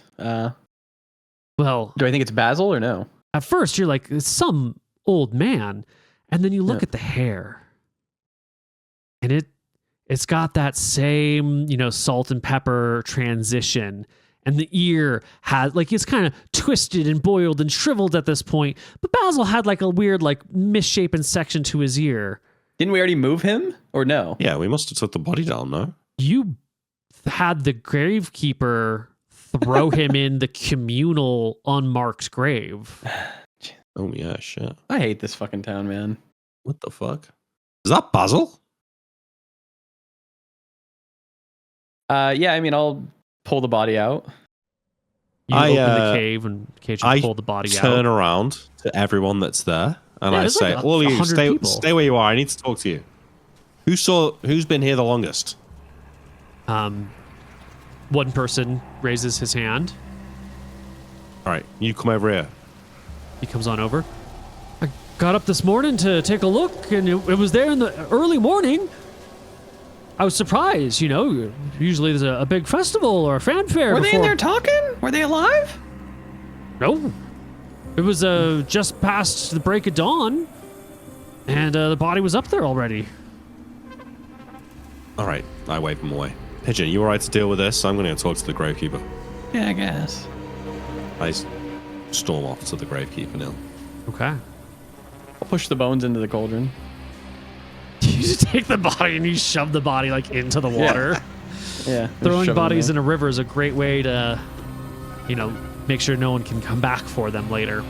They'll float out with the water and down the misty river, never to be seen again. Luther, you make your way over to the graveyard. There's a little gravekeeper's hut. Grave. Where is it? Oh, wait, I see him first. Yeah. Gravekeeper, you got a minute? Oh, Sheriff! Of course. He comes on over to you. How are you this fine morning, Sheriff? Well, I'm a little bit perturbed. If I'm honest with you, what's this guy's name, Neil? Can I get his name? Oh, I forgot his name. I think we named him once upon a time. We're just going to call him Gregory right now. Gregory the Gravekeeper. I'm a little bit perturbed, if I'm honest, Gregory. Tell me, last time I saw you, I was telling you to deal with Basil Sternworth's body. Of course, my lord, and that's exactly what I did. Put him in the communal grave. You want to take me to where you left him? Well, I buried him just where you said to, my lord. It's right this way. Good, let's go. And he walks with you over to the communal grave, which clearly has signs of being opened up. Dirt is strewn all over the place. A shovel lies like pitched in one of the piles of dirt nearby.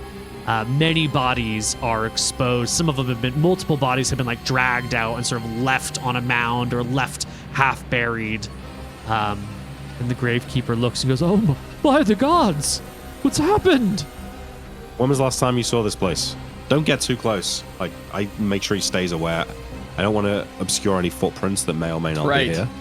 There was a young man that died 3 days ago. His family didn't have any money, so I buried him here. I'll probably show up a little later, Neil, because after I threw the body into the river, I just come. Sure. This has only been... how far did we walk to get here from the entrance to the graveyard? It's on the other side of like a slow, gentle mound with the tree on it, so a couple hundred, like 100 yards, 150 yards. It's only 150 yards away from the entrance. You really haven't looked at this for 3 days? Of course, my lord. I walk the grounds every day. That's what I'm saying. So when was the last time you saw it?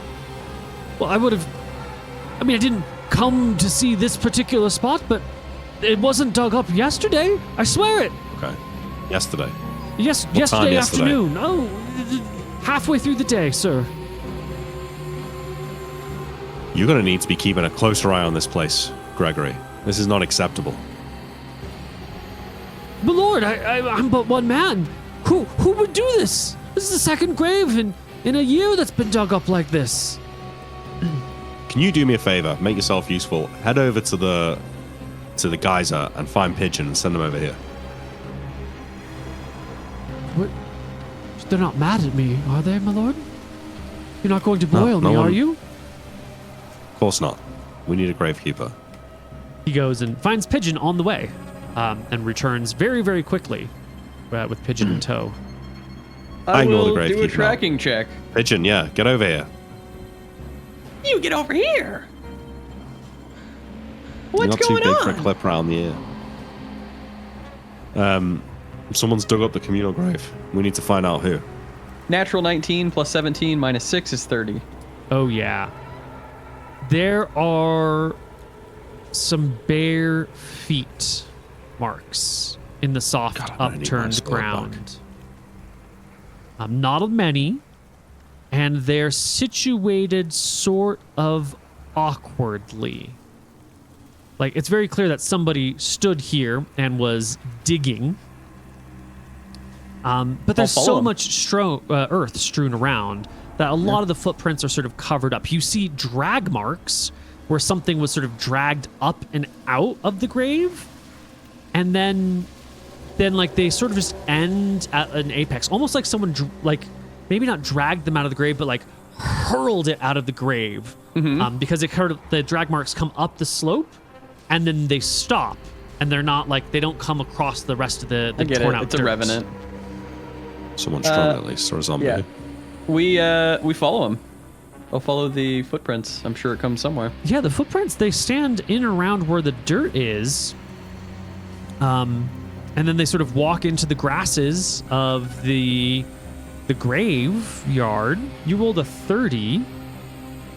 Let me just double check my... As I'm following him, because it usually takes a long time to like follow a trail, right, Neil? Yeah, you walk at, I think, half pace or quarter pace. I can't I'll remember exactly what. tell Luther to go get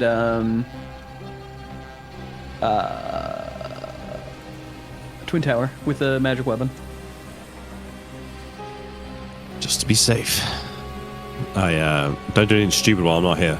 Get Twin Tower and get your sword. Hurry up. Yeah. I'll follow it, Neil. I'm gonna take all the time in the world to make sure I'm going the right way. The footprints lead you over to the gravekeeper's shed, which is right next to the gravekeeper's house. And they go in there. Or it might be better to say they start at the doorway to the gravekeeper's shed, facing the front door, and then they leave the gravekeeper's door and walk over towards where the grave was dug up. And then then the footprints are there, and then there's the drag marks, and then the footprints are gone. Okay. one of the I will bodies, go maybe. into the gravekeeper's area. So Neil, I'm I- running to the keep. Pick the I lock. intend to get Twin Tower and get my sword from Lanquill. Sure. I check the lock for traps. There's no lock on the shed. Oh. And the gravekeeper's around if you want. You know, he can lead you into his house, or you can. No, I tell him to fuck off. Okay. Yeah, the gravekeeper doesn't lock his house. He can't afford that. No one would go in there. The shed has a section for, it's fairly well organized. There's some places for headstones, some places for wheelbarrows and shovels and whatnot. And clearly, a shovel has been taken out of the neatly organized tool section. Someone came in, took a shovel out. How does the first steps happen? Does it look like, are they like very imprinted in the ground? Because what I'm wondering is maybe someone jumped from the roof down onto the ground. The first prints are basically side by side, as if someone landed with their feet together there, Okay. Facing Odd. towards the door or away from the door. towards the door. And then turned around and walked. Oh, towards the door, and then then the next steps, the other steps are walking away from the door. Okay. Yeah, I mean, I'm gonna search this house, Neil. And we'll probably wait for the night, because I'm assuming that this is some unnatural beast. So maybe we won't leave Cauldron tomorrow, because this might be an all-nighter in the graveyard. Yeah. You search the house. I'm looking for a cellar. I'm looking for hidden shit. You want a perception check or anything? Let me write down all the clues before you make your die rolls, because it's just easier on my brain. Okay. Give me 3 perception checks. 29, 36, and 27. So the first thing you notice is the gravekeeper has a rather large collection of booze. Like, he's got 2 barrels of ale in here, but then he also has like some small, like mini kegs of spirits in here. And as you're searching through his house, you'll also find behind his bed and behind a couple of other places are stashed like ceramic wine bottles of various boozes. Like stashed in the sort of way that if someone were coming through to, get rid of all of his alcohol, he would have a couple of stashes left, tucked underneath the pillow, behind a bed over here, in this cupboard behind all the stack of plates, and behind this other little thing, little bottles of booze stashed all over the place. With your 36, you'll see that there's this one of the cupboards near his common area. When you open it up, it's not like cups and glasses and plates or crockery or cooking supplies or anything like that. It opens up and there is a shrine to Verasi, the goddess of death and destruction. And as you open it up, it sort of like unfolds, and there's her little symbol, and there's some offering plates that come down. There's some like incense stacked in a little corner over here. There's like a little small mouse skeleton, it looks like, on a plate right before the shrine itself. There are 5 little carvings, little statues of Verasi in different forms. One is like the Grim Reaper, one is the Mad Warrior, one is like the Old Crone. These are different variations of the Verasi themes. This is, I would say, here. comforting, because gods don't like the undead either. So I'll maybe talk to the shrine and be like, Verasi, what's going on here? Seems like there's some undead stuff. Do you have any words for me? then I'll go back to looking. Yeah. And lastly, you will find the only locked thing in the entire house is a chest tucked away in a cupboard behind some other, miscellaneous crates and boxes and bags of, long forgotten cleaning supplies or. I check it for traps and I pop it open. Yeah. Do you want another check, or can I have the 16 that I did earlier for a pick lock check? That's fine. You can take it. It is not trapped. It's easy to pick open. It's not a complicated lock. When you raise the lid, or slide it out and raise the lid, you can see that there are a collection of skulls in here. There are 12 skulls, and some of them have little paintings of different symbols on them. And the others are just sort of left as they are. Each one is cleaned entirely, no little bits of flesh or anything on it. Someone's taken the time to properly prepare them in maybe an acid bath, or let maggots eat all the flesh off of them, or let them Do get I know any of bleached the in the skulls? sunshine. Like the symbols, at least? Ooh. That's weird. Well, with a natural 20 on the die, yeah, you recognize some of these symbols.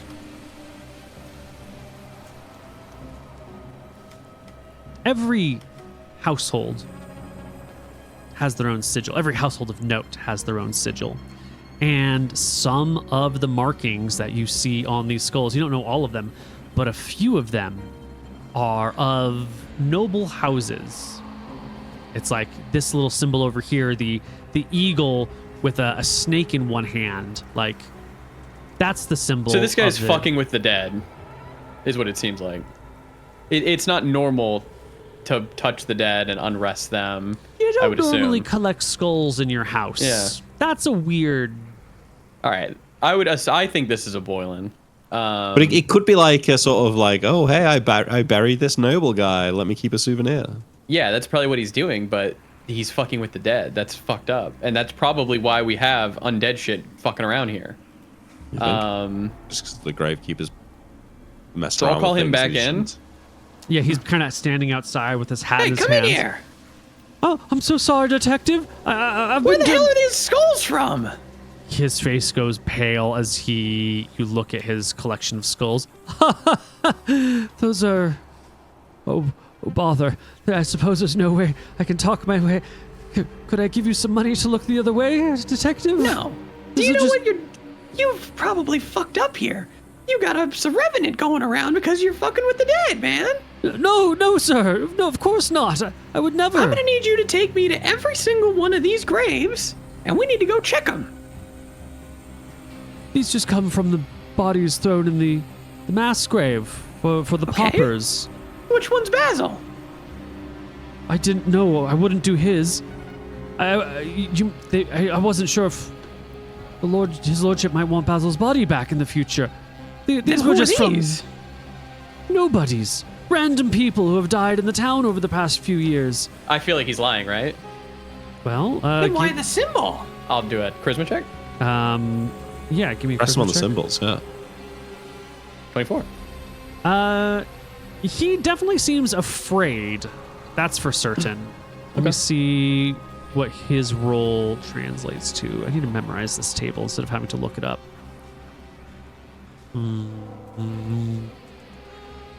Yeah, actually, you think he's telling the truth. Okay. Yeah. Then why the symbols of the families? It's going to sound strange if I tell you, but it's You better tell lonely me. being a gravekeeper. No one wants to be my friend. So sometimes I take the heads out and I put on little puppet shows for myself. Jesus Christ. These are just the symbols of the families that take place in the stories. But those one, you're holding one of the heads. Yeah. They were involved in the uprising of the Grell in the Hemnorkos Hills. What was that, 30 years ago now or something? So they'll tell me the story of what the Grell were like. And that one over there, well, that's supposed to represent the old lords of Cauldron from before the demons came. And do they actually speak to you? I mean, I give them voices and tell them what to say. Okay. I shut it because I don't think this is a Boylan. I'm gonna be honest. Maybe that's fine, yeah. I'm so mean, it's fucking sorry, grave sir. keeper. Please It's okay, don't tell just- anyone. It's No. very, very lonely. No one wants to marry the gravekeeper. No one Yeah, wants I to hear be my ya. friend. Well, you can come and hang out with us at the tavern and stuff. Do you mean I'll it? buy you drinks. Yeah, I mean it, yeah. But we're having an issue where I think that there's some undead around here. He drops down to his knees and starts to crawl in your direction. Oh, thank you, Lord Pigeon, Lord God. Cooper. I know I'm not supposed to call you Pigeon anymore, but thank you for that. I was so afraid you would never know the shame of hiding like this all your life. It's fine. You can hang out with us when we're in town and whatnot. I understand it's a lonely thing that you got going on here, and that's, I'm sure, what all the booze is for. It is. Okay, now hear me. Have you noticed anything odd at night? All the time. It's a grave. Okay, tell me. Well, there's just oddities, you know? You hear the noises.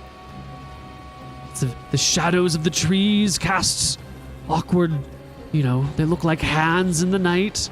Sometimes I hear voices from the Okay, graves. what do the voices say? What have you heard? They're indistinct. They're just sort of, sometimes they say Gregory. So sometimes they don't say anything at all. Sometimes there's just like a sigh of longing out there. All right, well, me and Luther and Kel Twin Tower are going to bunk up with you for the night.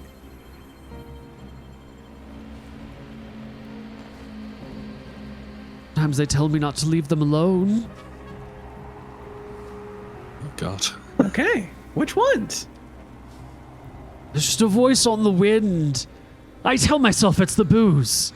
Okay, well you then, drink yeah, I enough hear and, ya. and maybe I'm hearing things. I want it to be the booze. I want it to be the booze. All right. Well, we're going to hang out here tonight in your house, and I want you to go about things like normal. Of course.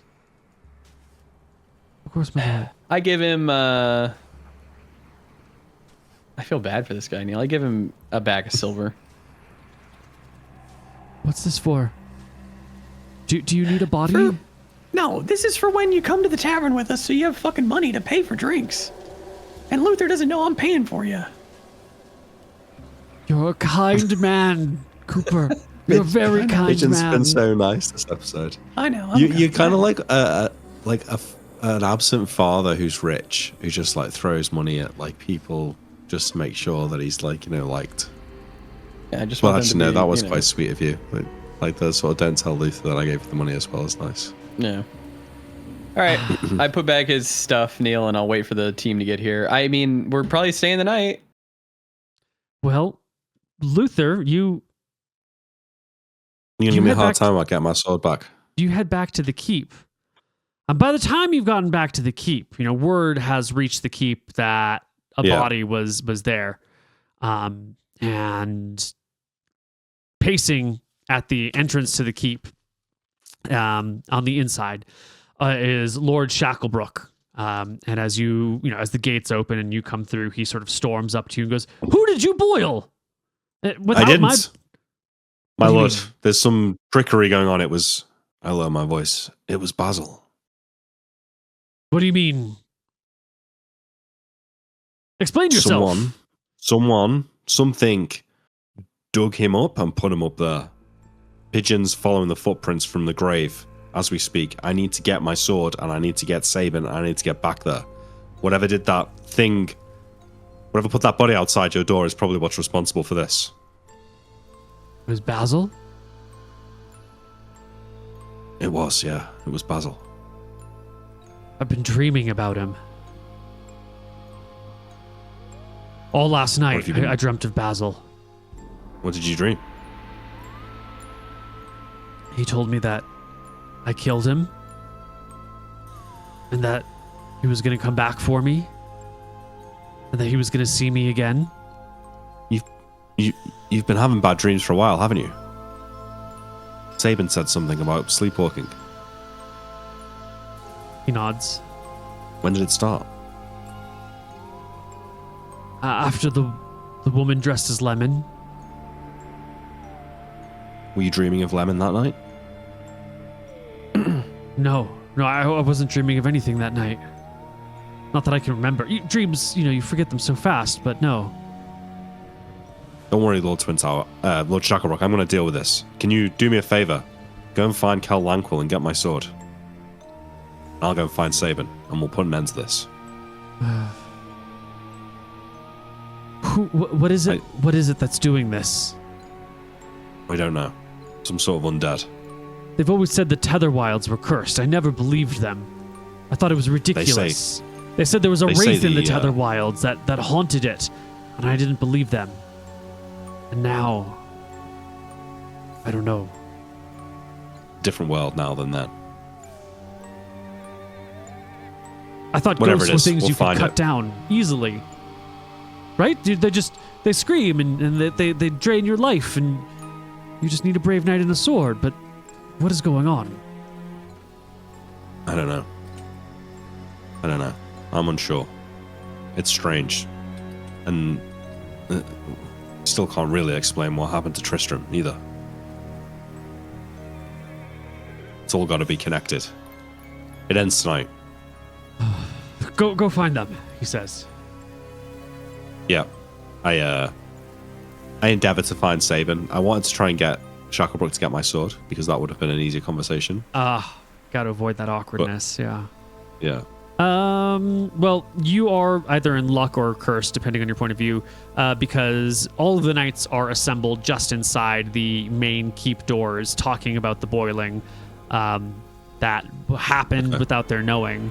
And as you approach, you kind of need to repeat the conversation because they're giving you the dirty looks of like, who the fuck did you boil without official permission? And you can explain it. What do you tell the assembled knights? Well, I explained that it was Basil's corpse and that something dug his body out of the communal grave. Pigeons tracking the footprints of whoever did it now. They've got their Something traveling similar packs. happened with. Sorry, go ahead. Something similar happened with the body outside our Lord's bedroom. I suspect maybe an undead, a revenant, a vampire, a necromancer. Either way, Sabin, you're going to have to come with that magic sword of yours, and Lanquill, I'm going to need mine back for now. They've got their packs on, like they're getting ready to go kill some werewolves today. But, you know, the news of Basil being boiled does make it pretty clear that that job is going to have to wait. They unshoulder their bags. Someone goes and tells the groom to put the horses away. Twin Towers looks at you and says, maybe I should stay with his lordship tonight. It could be bait.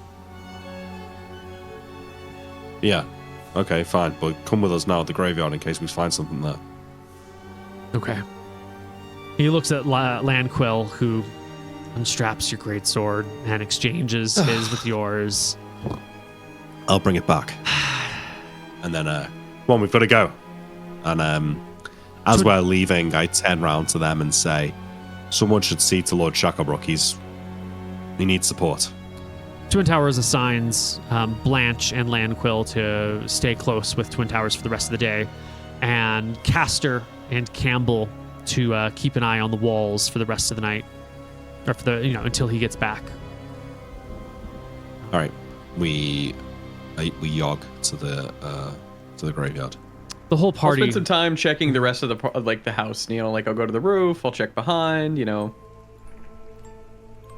As I get back to the communal grave, I show it to Twin Tower and say, look, something dug his corpse out of here and dragged it. I point to the drag marks.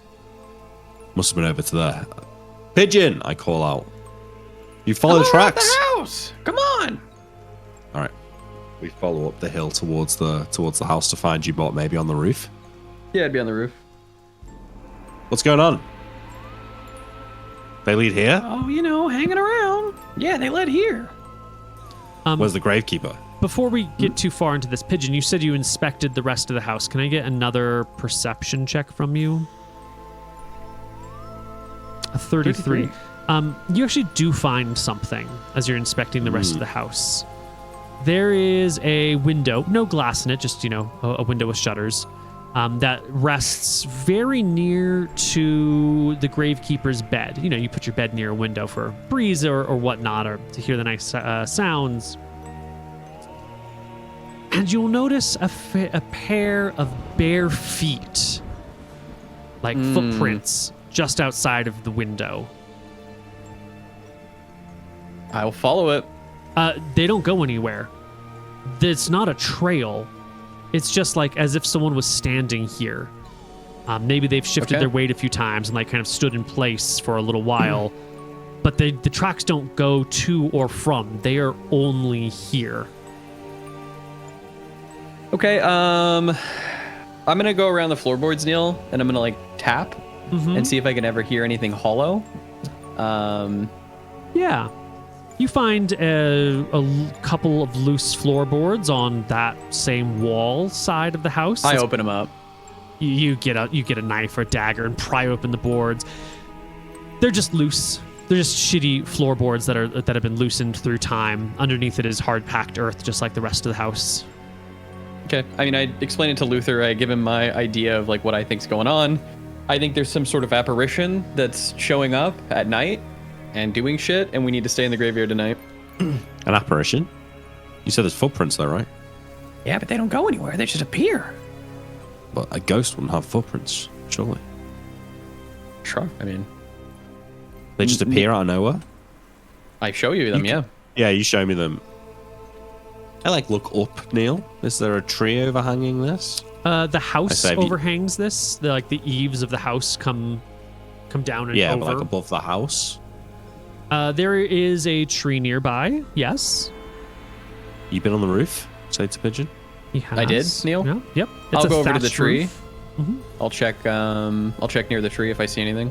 Give me another perception check. Well, I mean, tracking check. Due to fail. I say to Twin Tower as we're watching Pigeon. 32. Vampires can fly, right?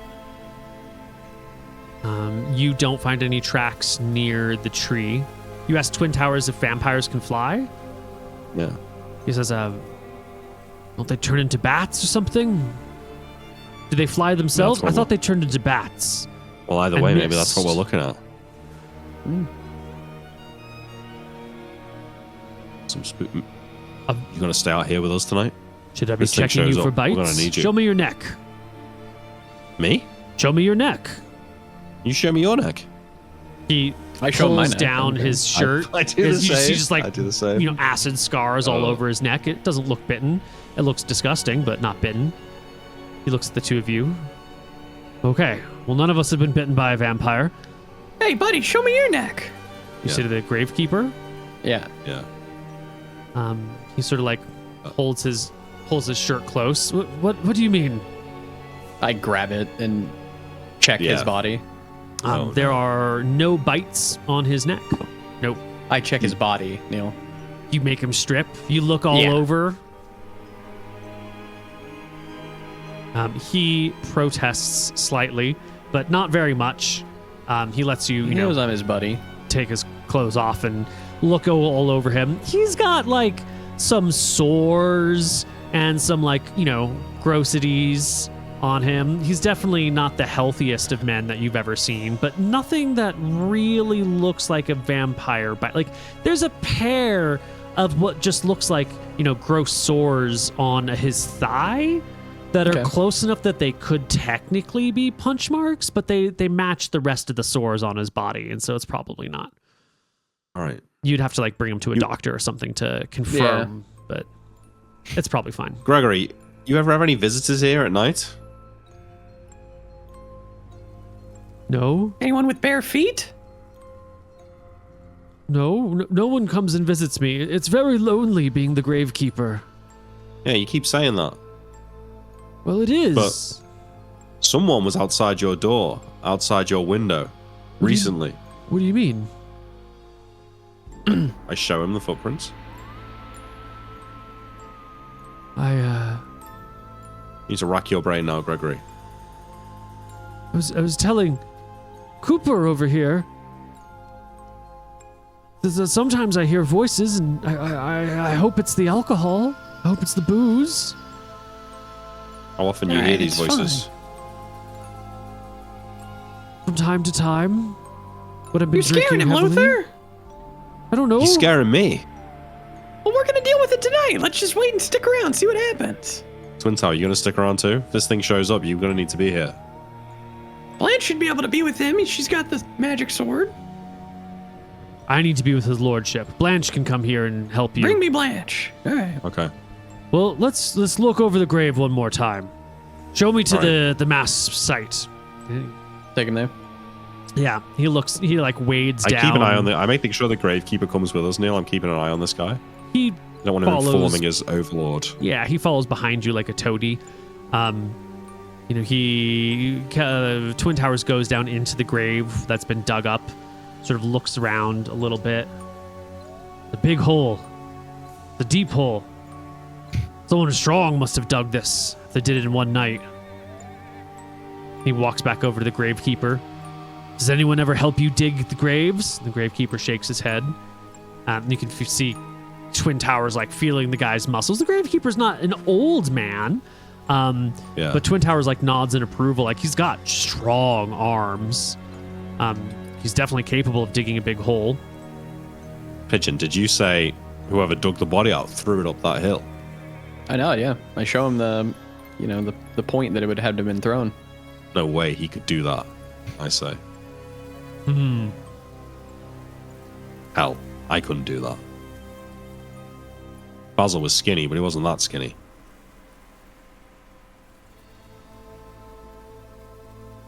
Undead are strong, right? Twin Towers nods. Very strong. Unnaturally strong.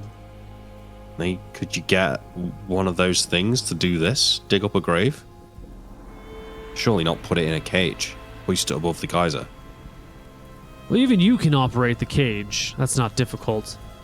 Hauling a body from here to there, though, I mean, it has to get there, right? Maybe someone in town saw something that night? I mean, Yeah. Let's stay here tonight. We gotta figure it out. We're gonna stay here tonight, but yeah, we can think about what houses would have views to that path. The new from- moon was just a from few here. days ago. It would have been very dark No, but- last night.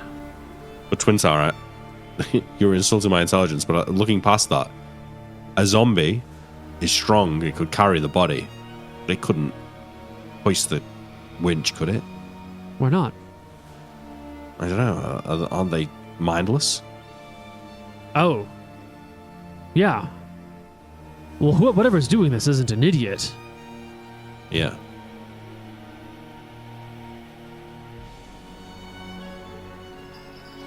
I'll go get Okay. Blanche. All right, I mean, we wait. Yeah, yeah.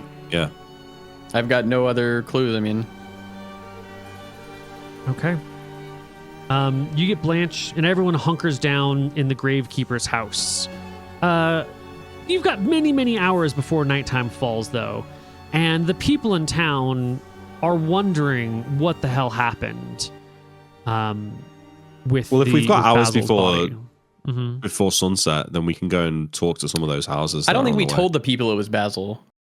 No. Right. We Okay. only told the knights. So they're not Yeah. they're not wondering why Basil's there. They're wondering why a body Ooh. showed up there. Yeah. Although if they don't know it's Basil, maybe it's just a prank that someone's pulling. They'll just have a rumor. It doesn't matter then. Yeah, fuck them. Fuck them. Well, if we've got all day, then I'll go to those houses, Neil, and might have been able to see the path that the creature would have had to have taken if it walked from the mass grave to the geyser. Okay. I'm going to roll some dice to see what people might have seen. And then I'm just going to give you some clues. I don't think that we need to do any of the role play here. People are they're going to talk Nope. to you. No Fuck one's 'em. got a reason to hide it. And if Yeah. they do, I'll just roll that in secret. So there was one person who's directly in the path between the grave and the cauldron. Not only are they in the path between the grave and the cauldron, if you were to take the road, but if you were to not be on the main road through town and kind of slip through alleyways and try and hide within the town itself, their house is still right on the main route. In theory, maybe if you took a long enough around route, you could have avoided them, but you'd be passing by way, way more houses to do so. This person was up all night last night.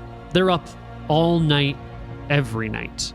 They say they've got some sort of sleeping disorder where they just Weird. they can't fall asleep when the night comes. They find themselves up working in the night as best as they can, just trying to occupy themselves. But when morning comes, they get exhausted and, they sleep for most of the day and they're up most of the night. They have a family. So, they're not super suspicious. This person is... It's the daughter, the second of 5 children in this family. And she can never sleep properly. She's maybe 19 years old. So young, very young, but, proper adult. She contributes to the family. The family are mostly farmers, and so she often spends the nighttime working on repairing the farming implements the family will need. They've come to the arrangement that little Gertrude will repair things and work on things, usually out in the shed so that she doesn't make noise to wake up the rest of the family. And then the family will use those tools. And Gertrude, she just contributes to the family well-being at night. And as you're asking about what's going on, the family tells you this story and goes to find Gertrude, who is sleeping in the morning. Okay. And they'll wake her up, and she comes really bleary-eyed, really exhausted to meet you. And she puts her hand against the sun, takes a step back inside the house, and she's clearly light sensitive and frustrated, and stands there before you, tired, meek. Can you get us some coffee or something? They'll bring her some well water. Gertrude, I'm told that you were up all night last night. Every night. What? Did you see anyone walking around last night? Perhaps carrying something? Sort of maybe going from over there, walking across towards the cauldron? You hear anything strange? Just the regular dogs and wolves in the distance. It was kind of a dark night last night, a lot of cloud cover. I did a little bit of gardening. I got a small plot that I tend. You can show me where that is? She shows you where it is. It's between the house and the shed. It's sort of in a bit of an open area with pretty clear views all the way around. There's a bucket and a hoe nearby. She points out the bucket that, she was gathering water from the well over by the road and bringing it back over here to water these plants in the little field over here. She tells you that she was up and down the road and all throughout this part of town all night last night. You didn't see anything? Really rack your brain.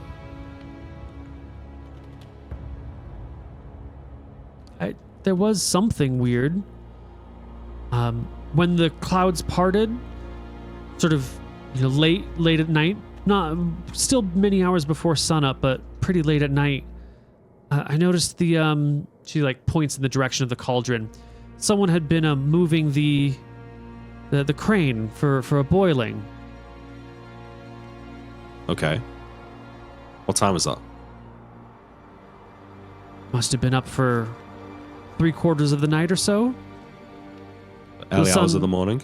Yeah, the sun hadn't even begun to rise yet. It wasn't even getting lighter, but I had finished with repairing the tools and I had finished with the gardening project. And that's usually how I know most of the night has gone by. Was there a body in the cage? She shrugs. It was dark. It was far away. I couldn't tell. Sometimes some of the other kids like to play with the crane, pretend to boil each other. I thought it was odd in the middle of the night, though. Right. I thought it was a little weird that someone would be doing that at that hour. But I didn't Let's see say it the happen. 60 minutes. The 60 minutes before you saw that. If someone had been walking through here, would you have seen them? Oh, yeah. I mean, it was dark, but it was real quiet. The wolves and whatnot, and the dogs, they're more active in the early evening and just as the sun's about to come up. But that hour, they call it the witching hour for a reason. It's real quiet out there. It's very peaceful. Okay. But I Thanks. didn't see anybody walk by. You ever see anyone walking around here at night? Maybe over that hill, I say. Oh, that way? To the east of town? That's where the graveyard is, right? Yeah. Yeah. No. But sometimes, Okay. towards the center of town, there's some folks, I think I'm not the only one who's got sleeping problems. All right. Thanks, guys. If I need any more questions answered, I'll come back. Who... Was someone boiled? No. Oh, okay. And she goes back to bed. I'm trying to think, how could someone get a body there? Just gonna wait, man. It's gonna be Could reduce it. It's a wizard. But the bare feet is weird, isn't it? That's definitely a clue. That's what makes it seem like it's undead. All right, I wonder. I mean, Neil, the cauldron is in the middle of town. Is there more houses that could see the cauldron than these ones on this path? If so, I might extend my investigation to those as well. Yeah, let me Assuming there's still time. This is an appropriate map to share. I've got an awkward map of Cauldron for us to look at. Oh, cool. This is my reference map, so it has a lot of text on it, which is sort of useless. So obviously on the right side over here, we've got the Cauldron itself. And nothing here is to scale. And it's got the little the crane, and it's got the stadium around it, and you've got the inn over here with a little bit of a turnaround road for people to drive around through, and the stables that belong to the inn.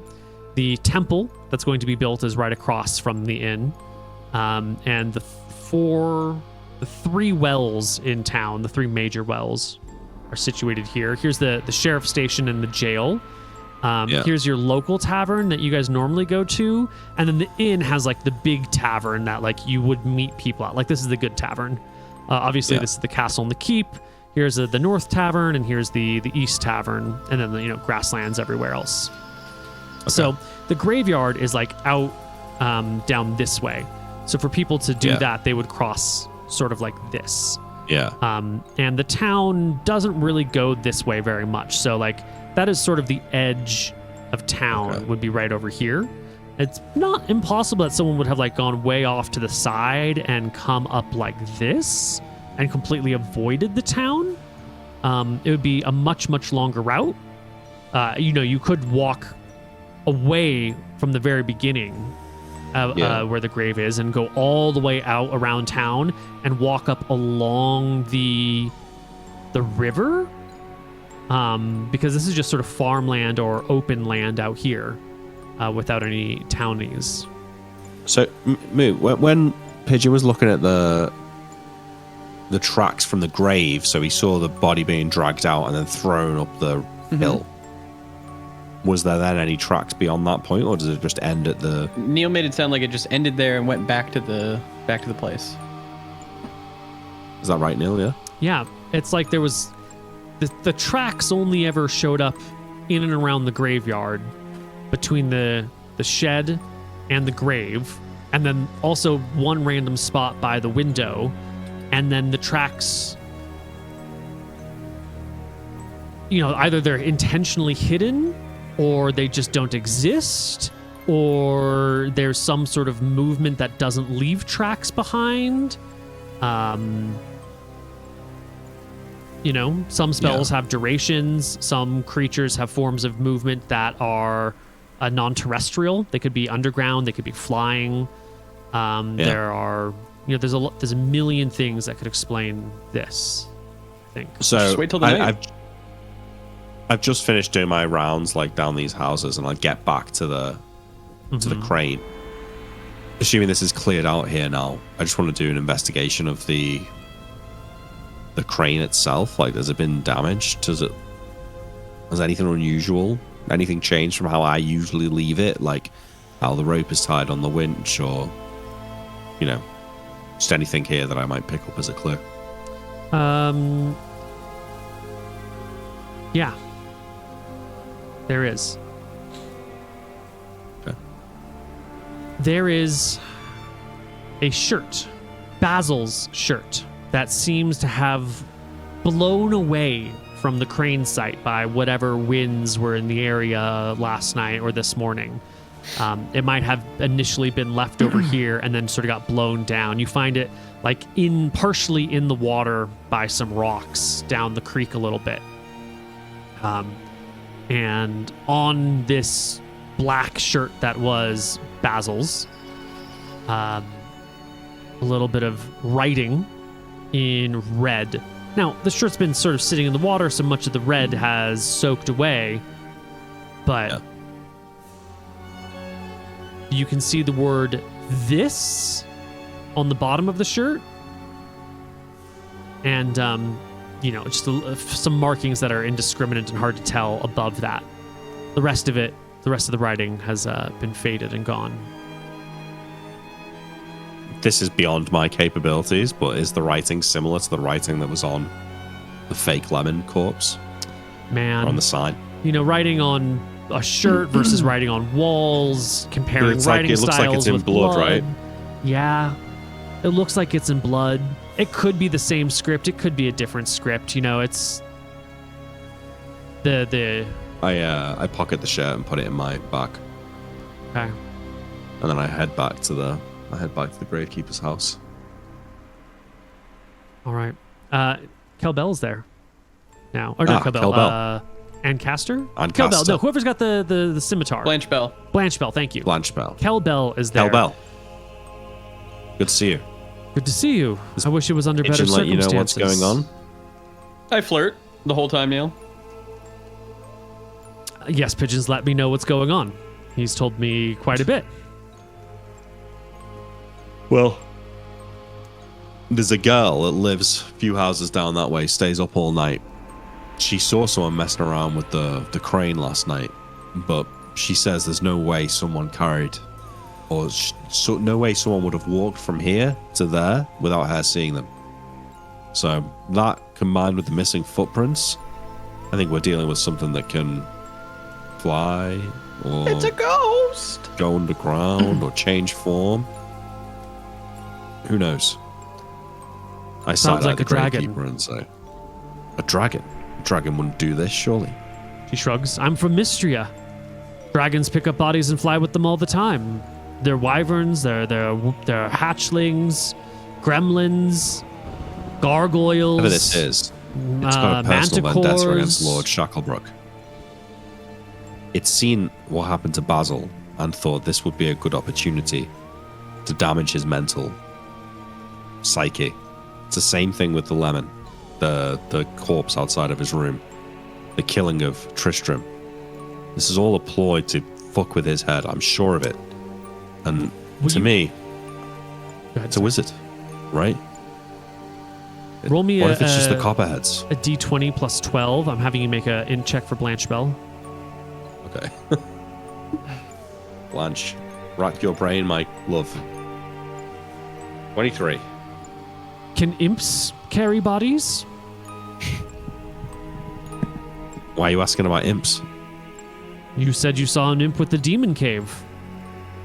It flies, Yeah, I right? did, but- Yeah, but it was only little. There's no way. I go re-examine the footprints. Are they human? Or are they? They look human. Yeah, you rolled really well on your tracking check.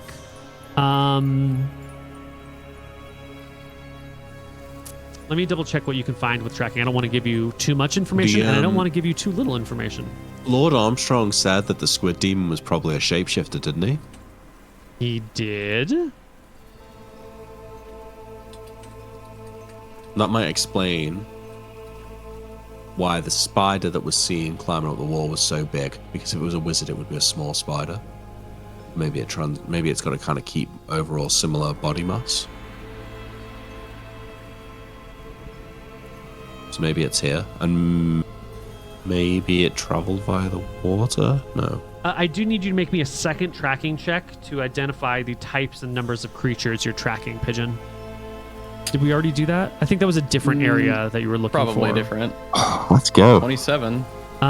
This set of footprints are indeed human.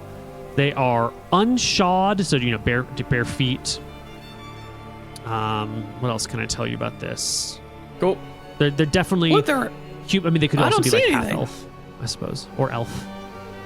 It's human feet. Yeah. Do you think it's a wizard, or the No. demon itself? Or the demon, yeah. Why would the demon be harassing Lord Shacklebrook? small penis. I'm not sure. But it was interested in what spells he could cast. Specifically when I was there. It sounds quite like a demon to torment a person for a reason. Perhaps to just break his mental capacity. Has Lord Shacklebrook ever... Drops her voice. Do you know if he's ever contacted any of the arcane? Or the demonic? Has he Not ever as far as I know. dabbled with dark magics? We should ask him tomorrow. Not that I know of. I don't think I'm he's telling the you sort of guys. man, but No. if he's... The creature's gonna come back tonight. Is it though? What if it's done Yeah. its dirty work and now it's done for until its next ploy? Well, then we'll deal with it then. Okay. Some Well, way of baiting it. the three of you watch from the Gravekeeper's house. You tell him to go through his normal everything, his normal nightly routines and whatnot. He does not play with his skulls around you guys. He Yeah. definitely seems awkward and uncomfortable. He does try to lie in bed, but then gets up because it's just really weird having three people sitting in your house, in your one-room house, while you're lying in bed. His like studio apartment style thing. And he'll sit and drink the night away, offering you each booze. I'll keep an eye out of the window. I've got an idea, maybe, while this is going on. A few people have suggested that maybe the demon traveled up the Misty River into Cauldron. If these werewolves really are from that cave, then what were they doing walking into the Wisp Woods across the river like that. Maybe they were going to visit it. Maybe it could be worth like walking. Like if it came into the town to do this stuff and then left via the river, there might be a spot on the edge of the river where it leaves and goes to some lair. We could maybe walk down the side of the river and look for tracks. Sure. But that's a long... Let's see what happens tonight. It's uneventful. There's absolutely nothing that happens. I mean, you hear wolves howling in the distance. You hear the dogs from town. You hear the trees blowing in the wind a little bit. And it's a little creepy. Like, is that tree groaning my name? But ultimately, it's a fruitless night where no activity of any kind happens. You're all sort of just tired the next day. You'll head back to the castle to report your findings. And everyone in the castle is similarly sort of exhausted and tired. It seems like all the knights and all the watchmen were up all night. And Lord Shacklebrook everyone spent the night in the grand hall, except for the people on watch on the wall, armed and ready with a fire to keep them warm. And Well, we need to talk to Lord Shacklebrook and see if he's ever dabbled in the naughty arcane. Well, you're here in the morning as everyone's sort of having their breakfast, and they invite you in to eat with them and everything. And any word? Did you see anything in the night? We didn't see anything. I spoke to some peasants that live on the track between the graveyard and the cauldron. They didn't see anything. Whatever this thing is, it maybe can fly, change forms. Maybe it's the thing that I saw, that I was captured by, the demon. He shakes his head. Is it just us, or is he with all of his it's retinue? everybody right now. Okay, I'll wait. Yeah. What's happening in Tassel is important, so maybe getting distracted by this now is a bad idea. What do you think? Whatever this is, it's been 4 months since the 5 months since the last time this happened. It's only coming twice a year. We can afford to. We can't delay our plans. Tassel won't stay independent forever. Yeah. The werewolves, if they're behind this, it's best to just get rid of them now. Well, I say what I just said to Pigeon, that we saw the werewolves crossing the Misty River into the Wisp Woods. But I thought they were led there, but if they're actually led to the south of Cauldron, what were they doing in the Wisp Woods? He looks to his knights. Perhaps... Go, get the werewolves. I want this to be done. Kill them. Kill them today. All right, I hand my sword over to Lanquil. He hands you his sword. And you two, deal with Tassel today. Sunderland can keep me safe. Everyone else, well, and he looks at Anne and Campbell, who don't have magic weapons. You two go with them anyway. Even if you can't hurt them with your swords, maybe you can choke them out, or you can provide aid of different kind. And Joyce will keep me safe. The men-at-arms will keep me safe. He's cracking up, Mum. We'll be fine. I give him a hug. Deal with Tassel. We need to get to the bottom of this, and we won't do that just sitting around waiting. We go. Waiting. It's fucking waiting. It's just a mistake to leave him.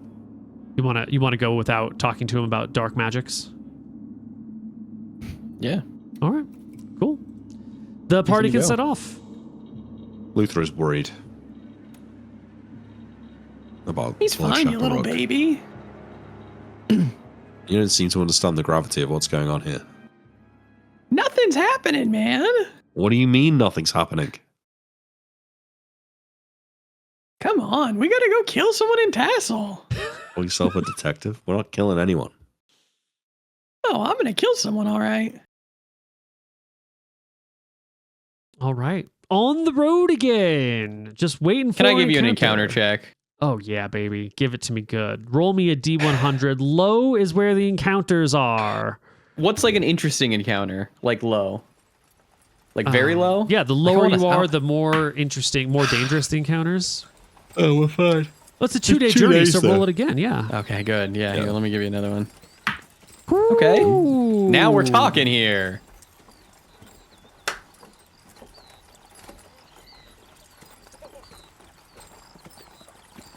Okay. We're on the road. There's all these ruined, burned out villages or little farmhouses. They're mostly, regrown now or being rewilded now. Not much happening in that part of the world. Not much traveling on the road either. In fact, the road looks pretty empty. Not much has been coming along it in some time. Can I get the party to roll me surprise checks? Pigeon, what's your surprise adjustment? You've got one, right? +2. Ooh, baby. Roll me that D10. Yeah, +2. Don't roll a 1. Oh, you're so good. Yeah. Neither group is surprised. What did we see, Neil? Sorry, I was reading something. I haven't said yet. Oh, you've not said. Okay, cool.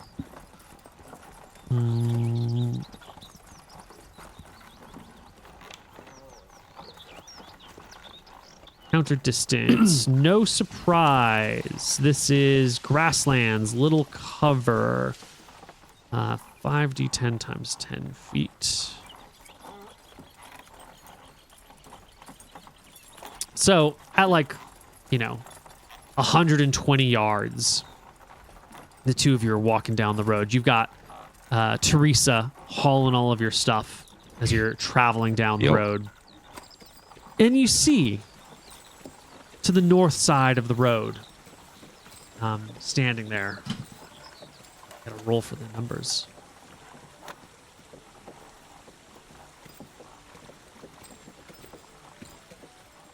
You see a group of, God,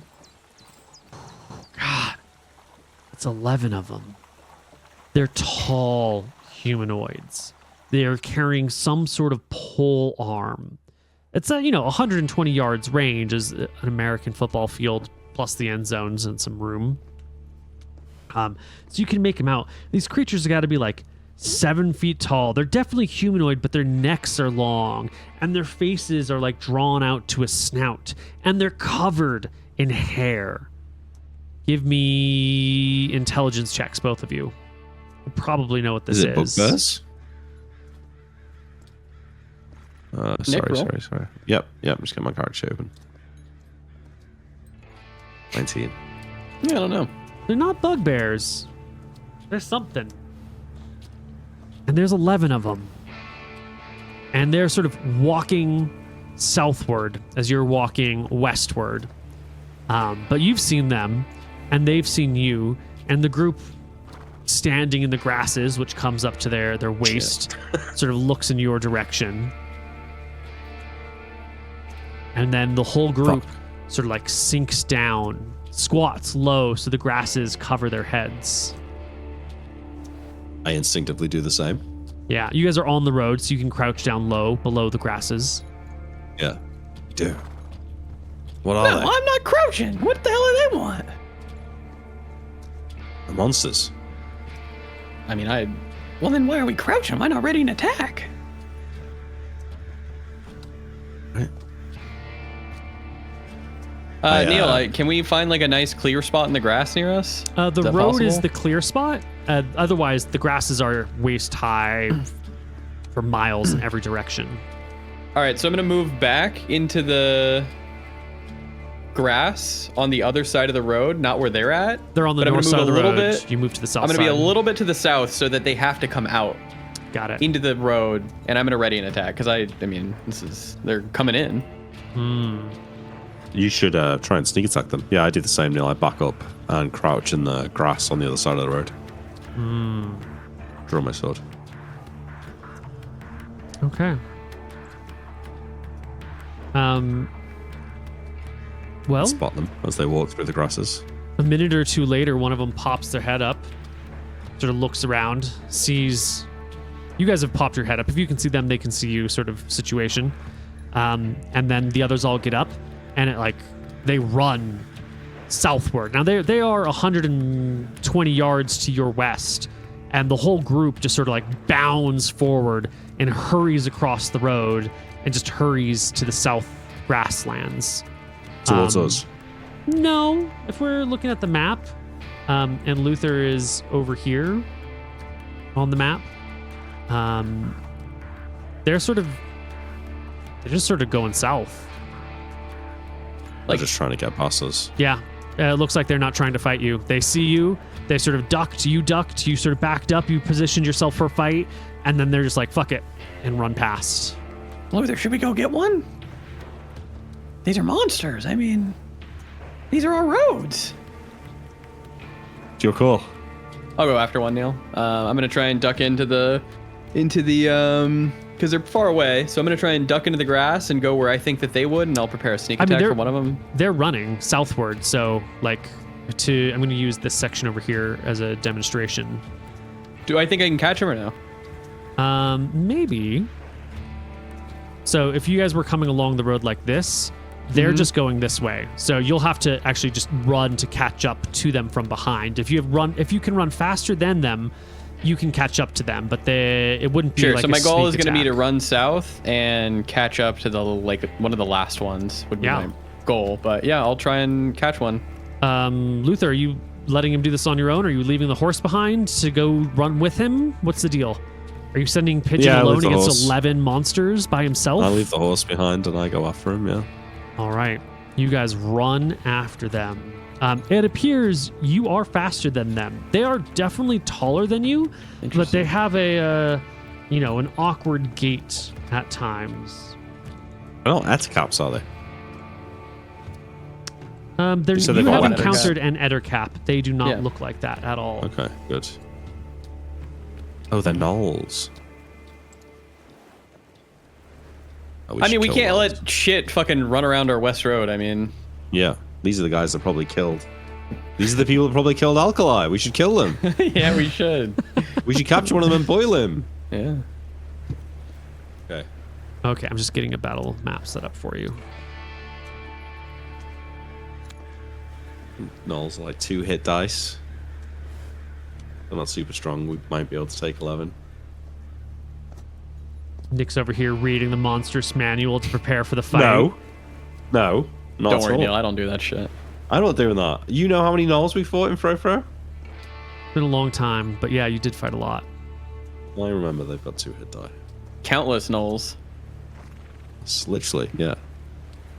One encounter was like 100 gnolls against 2 of us. Do I have gnolls set up yet? I do not. Of all the crazy monsters you throw at us, you really think it's gnolls that I would look up? Not sword spiders or something? Oh, I just assume you look at all of them all the time. I look at them in between sessions, generally. I mean, not specifically, but like I browse the monstrous manual from time to time. Yeah. I think that's fair. Yeah, who doesn't? Yeah. It's a great book. It might be the best book, the 2E Monster Manual. It is great. It's really good. If the artwork was better, like it has a charm. No, I but love if the artwork artwork. was better, it would be peak. The artwork is special. It is special, yeah. I love it. Some of them are just bizarre. But I think it's They like really are. stylized in like a way like, Yeah. World of Warcraft, it's got its own style. It feels timeless. If they were trying to make like beautiful bugbears and stuff, I don't think it would feel as timeless. Yeah, I agree. Come on, let me kill these damn gnolls. I am. You I'm just just want me to rolling clean Clean up our points. road, Nick. Good, yeah. You know, Luther, Oh, yeah. I'm gonna be your boss one day. I tell you as we're walking the west road before we find the gnolls. I doubt that, son. Oh, I don't. You know, Lord Shacklebrook, he's really taken a liking to me. Yeah, Yeah, I gave up that magic item. Did you see how he warmed up to me? I did. Yeah, he was He proud might, of you. he might demote you and put me in charge over here. You want to be the sheriff? Yeah, maybe I do. I don't think I'd be a very good detective. Well, I'll do both. Oh, okay. I'll demote Well- you to my bitch.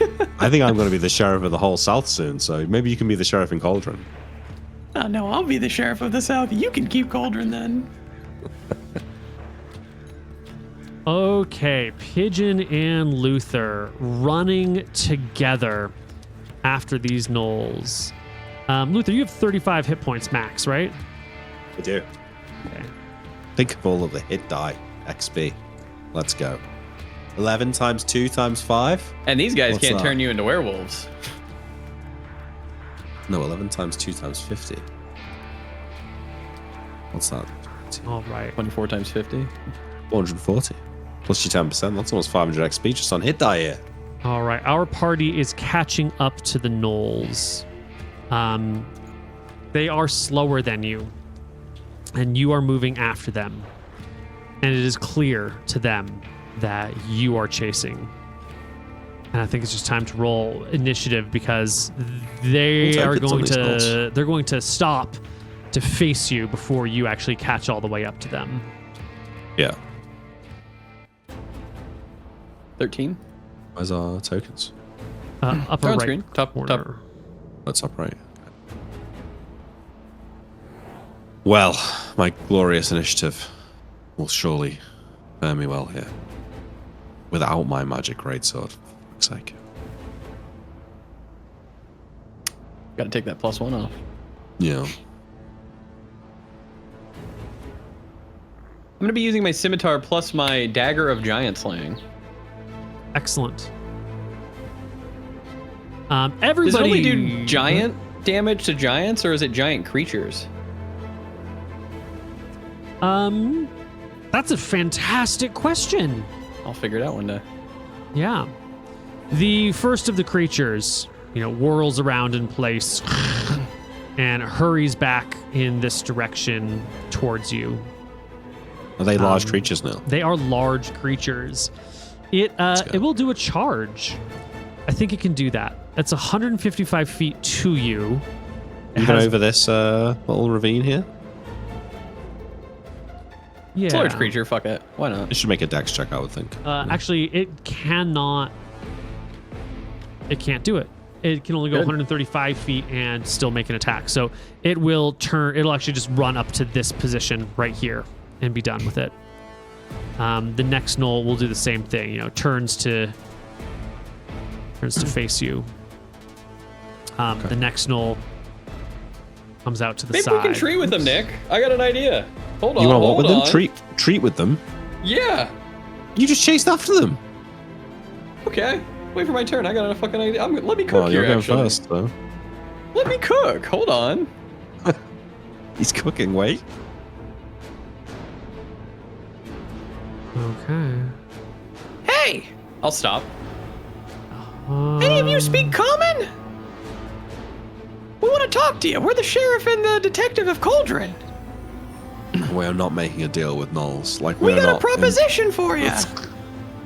The tall, hairy, hyena-like men before you, bandages wrapped around their arms and legs, hide armor strapped to their body, belts, necklaces of teeth dangling from them, pole arms in hand, swords dangling from sides, red capes blowing in the wind.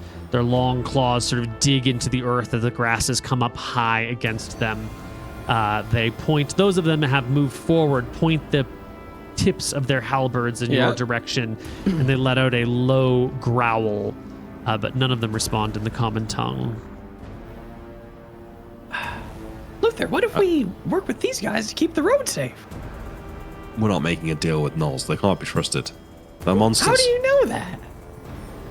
They're monsters. You wanted a fight, Pigeon. We've got it. Hold on. Well, I don't know if I want to fight them. Look, they all got ready to attack. I'll back up a little bit, Neil.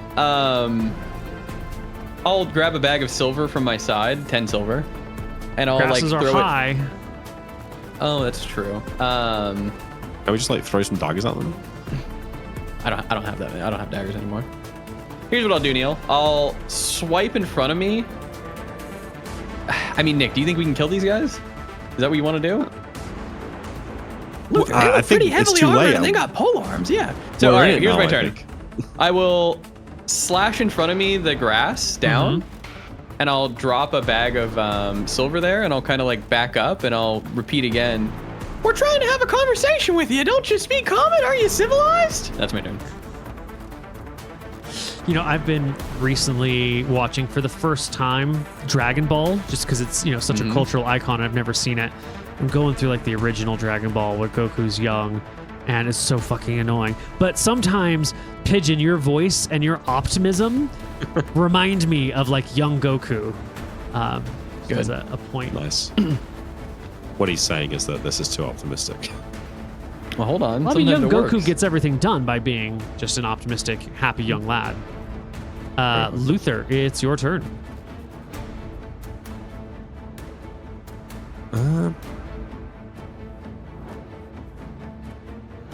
I just don't like that they have ready attacks right now. We can Yeah, still no, kill I them. get that. Yeah. Yeah. Neil, I throw a dagger at this one that's in range. 10, 20, 30 yards is long distance. Minus What's 5 the to minus hit. on that? Yeah. Let's go. An 8. This is not including your minus 5, right? This is actually No, a that 7. is. Wait, that is including my -5. I think You it have should plus be. 9 to hit normally with a thrown Can't be dagger. right, can it? That can't be right. Let me just roll it again. Huh. I do have. Oh, it's. I've got it set to missile, not to thrown. Right. Sorry. No, it's not. Oh, got it. Yeah. So it's a 7 is a miss. Yeah. Yeah, your dagger lands on the ground nearby. Fun. Okay. They tried to walk away, but you brought Guess them I'll take a back step in. back, Yeah. We should probably be next to each other. Yeah.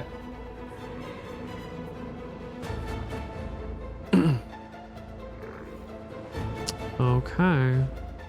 And this one will come to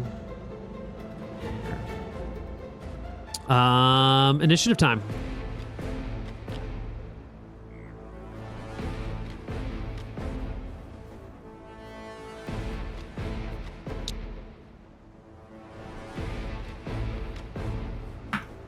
Should have got a second attack, really, shouldn't I? But you moved, so you didn't get it. For going my second attack, can I draw my greatsword? Yeah. Yeah. Pigeon, you're first. All right, I see Luther throw it. I'm going to run over here, and I'm going to do an attack. Absolutely. So You're going to I'll have to charge. Yep. Yeah, Excellent. right there. Yep. He does not have a ready Scimitar attack. First, 6 +2 for And then the charge is dagger? 8 is a miss. of Giant Slang. Yes. 24. As an absolute hit, you plunge the dagger For into 3. the knoll. You do half its hit points in a single blow. There you go. It, growls in pain and terror, takes its halberd and slashes in your direction. I'll have to roll these manually because I didn't set up. I just brought the null tokens into play You should have given it a free attack it's when a Pigeon closed 6. within its range. Miss. because of your halberd shenanigans. I thought about it, but Yeah. I would never cheat the players.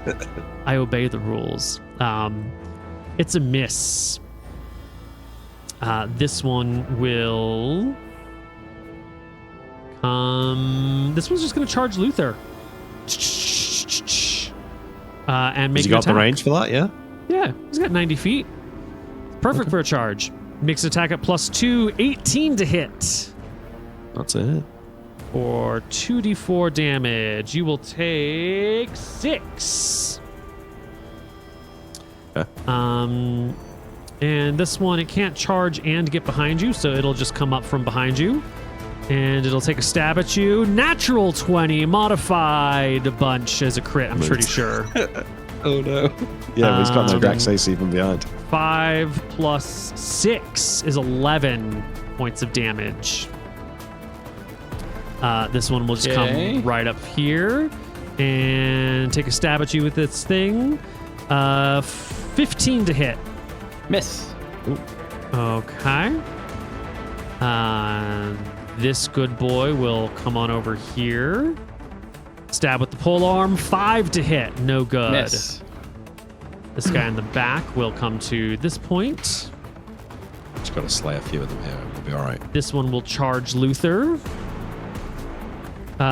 Keep in mind, Nick, they have -2 to AC when they. Yep. 15, 16, 17 to hit Hits. for 5 damage.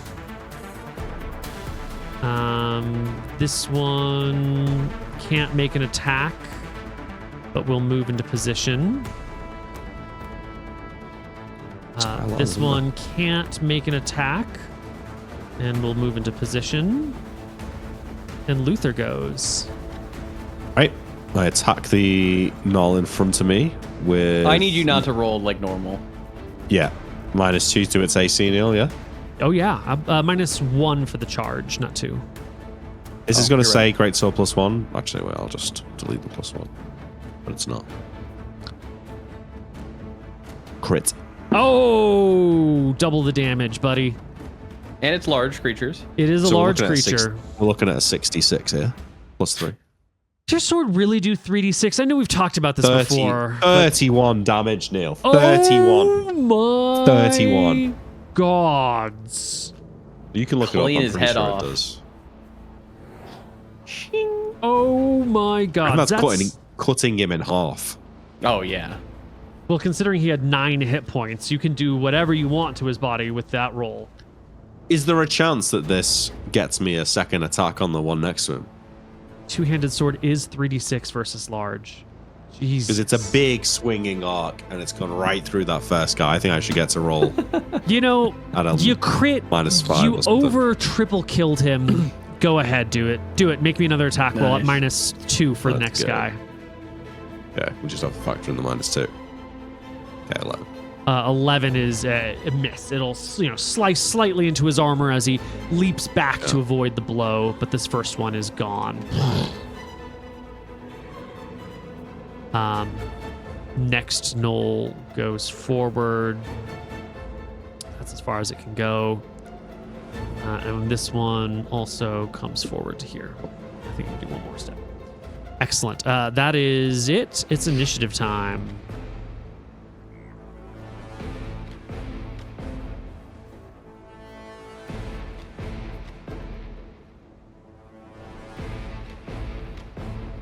Do you have 2 attacks this round? Yeah. All right. Now you're going to show up all wounded to the enemy's keep. I know, it's fucking annoying. I mean, you wanted this. Stupid. Just remember that you Yes. You've wanted only this. got yourself to blame, Mr. Mooton. This knoll moves Well, forward towards Pigeon. 10 to hit. I wanted to treat with them after, miss. I know, but it was too late then. Why? This We're one faster than them. will So circle. we could have run potentially, yeah. But the one with the this one circles around to the back of Luther, who I imagine turns to face him. There's no advantage to back attack. Well, it doesn't change my AC. It gives him a +2 to hit. Yeah, I'm not gonna. All right. That's He'll make nice. the back attack. Natural 20. Doesn't matter where he's positioned. So good call at the end of the day. Should probably just run. 3 plus 6 is 9 damage. This one over here is behind Pigeon. And it'll make a stab at you. 6 plus 2 for back attack plus 1 for... Miss. Is 9. Yeah, it's not going to hit you. Pigeon. I'm gonna take a evasion. What's it called? Withdraw. Draw. Now, withdraw has Yeah. to move away from creatures. You are surrounded. You cannot withdraw past anyone because you can't just like. Oh, so walk. you really can't withdraw this way? No, because you're gonna have to be withdrawing like what? With your backs to these people the entire time. You can't withdraw. You're surrounded. That you All are. right, fuck it then. 22. You just casually crit this guy. Absolutely. Finish this 6. guy. Dead. 14. Ooh, one shy. So close. but no Did any of these thanks. people charge last round? No one charged. No. Also, here's an important decision because these guys have pole arms, right? They have reach, and they're all ever so slightly further away from you. So for you to attack one, you have to like move adjacent to them. But when you move adjacent to this guy, you're leaving this guy's range, which is going to provoke an attack of opportunity. It's annoying to be surrounded by pole arms like that. Okay, then what I'll do this turn is I'll do my attack there and my attack there, and then I'm gonna run. Because I think I can run. Can I run farther than them? If you were to dedicate your turn to running, you could outrun them. But if you are making your attacks and then doing a half move, no, absolutely not. And you'd still suffer attacks of opportunity. Yeah. So you gotta wait till next turn to run. Yeah, I'll wait till next turn then. Okay. I would have went like here then because that's only one attack of opportunity versus 3. And it's a 4 plus 2 and 1 is a miss on the attack. Okay. Don't forget your second attack then. I already did it. Yeah, he did. Oh, you already miss. did it? This one comes There you over go. here towards Luther and will thrust with the polearm. 17 plus 1 is a 19. God. Luther You're will take rolling very well 2 against points me. of damage. Yep. This one will come over here and roll a 5 plus 1 is a 6. And what is it? Something's. Oh, there we go. Okay. This one will move to here and make an attack against Luther. 9 plus 1 is a 10. No. This one hangs out in the middle and watches both of your groups. And this one will take a step forward towards Pigeon with a 6 plus 3 is a 9. Miss. Okay. Luther. Okay. None of them charged. And none of them charged. Okay, just make an attack at one of the ones. You're not in going to front of withdraw? me. The Can I one withdraw now? behind you is the one that you can attack without having to step forward and. Oh well, actually, you never leave a threatening square. You can do whatever you want. Can I withdraw? Is this path right here considered moving away But if I from withdraw, everyone? they'll catch up with me. Yeah, they'll absolutely catch you. Okay, so are you going to die? I think. I think I need to kill like 2 of them here and Yeah, then good just luck. hope. Well, because No, you it's got 2 either attacks. I that forgot. Yeah, you're right. You or got 2 run attacks. and take the 4 attacks of opportunity. I'm Well- on 13 health. You got 2 attacks. Yep, I attack the one in front of me. You step forward. You never leave a threatening range. No attacks of opportunity. Miss. Second attack, 17. 17's a hit.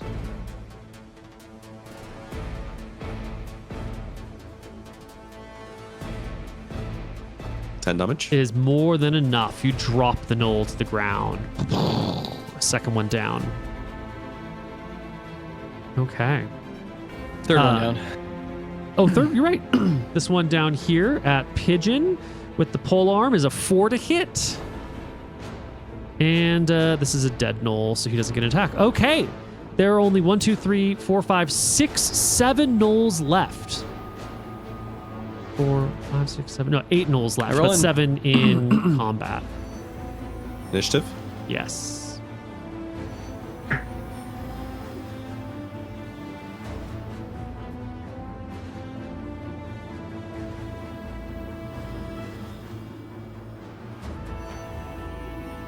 Pigeon goes first. Are you just fucking running? No, No. I think we have to attack here. Scimitar's a miss. 7's a miss.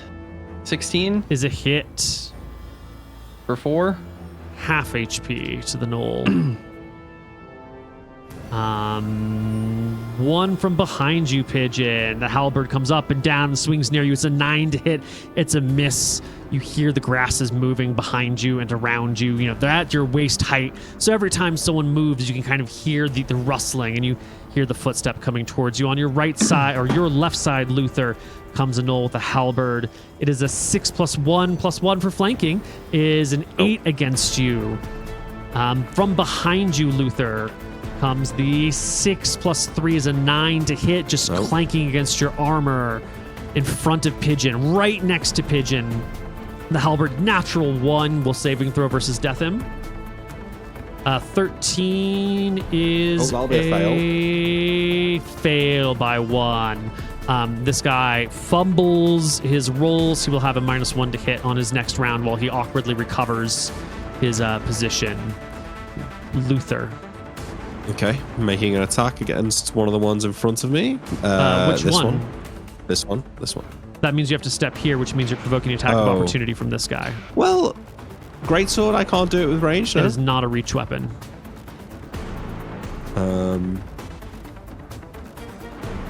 Okay. Yeah, I take the attack from him. All right. He slashes at you. 17 plus 3 is a 20 will hit. You will take 2 and 2 is 4 damage. Fuck. Attack this one. Oh, 11's not good enough. This one stays watching.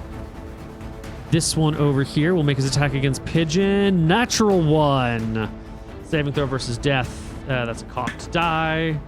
20 on the saving throw versus death. What a wasted 20. This one over here will get a little bit closer and come for Luther with his regular attack. 4 plus 3 is 7. Oh. And this one over here against Pigeon is a 7 plus 3. Actually, plus 2 is 9. Miss. Okay. Initiative? That's initiative, yeah.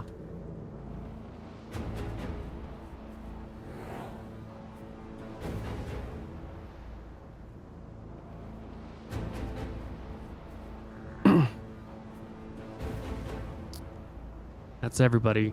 The knoll adjacent to Luther, buddy. Yeah, I guess I reposition like this at the end of this round.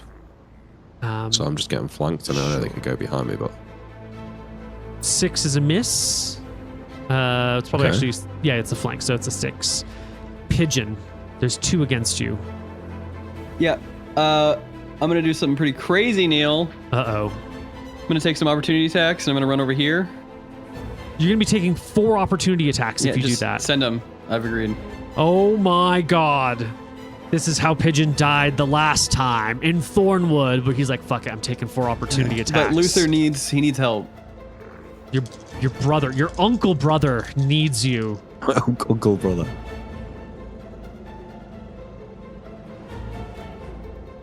Okay, it's a 6, a 7, a 7, and a 12. They get plus 3 against you, so 9, 10, 10, and 15. 15's back attack, right? They get. Yes. Do I get dex? So the 15. You do hits. not get dex, but Yeah, you have 15 will armor, hit. right? So even back attacks with 10s aren't hits. No. Okay, only 1 hit against you for 4 points of damage. Is that a charge that you're doing on this one?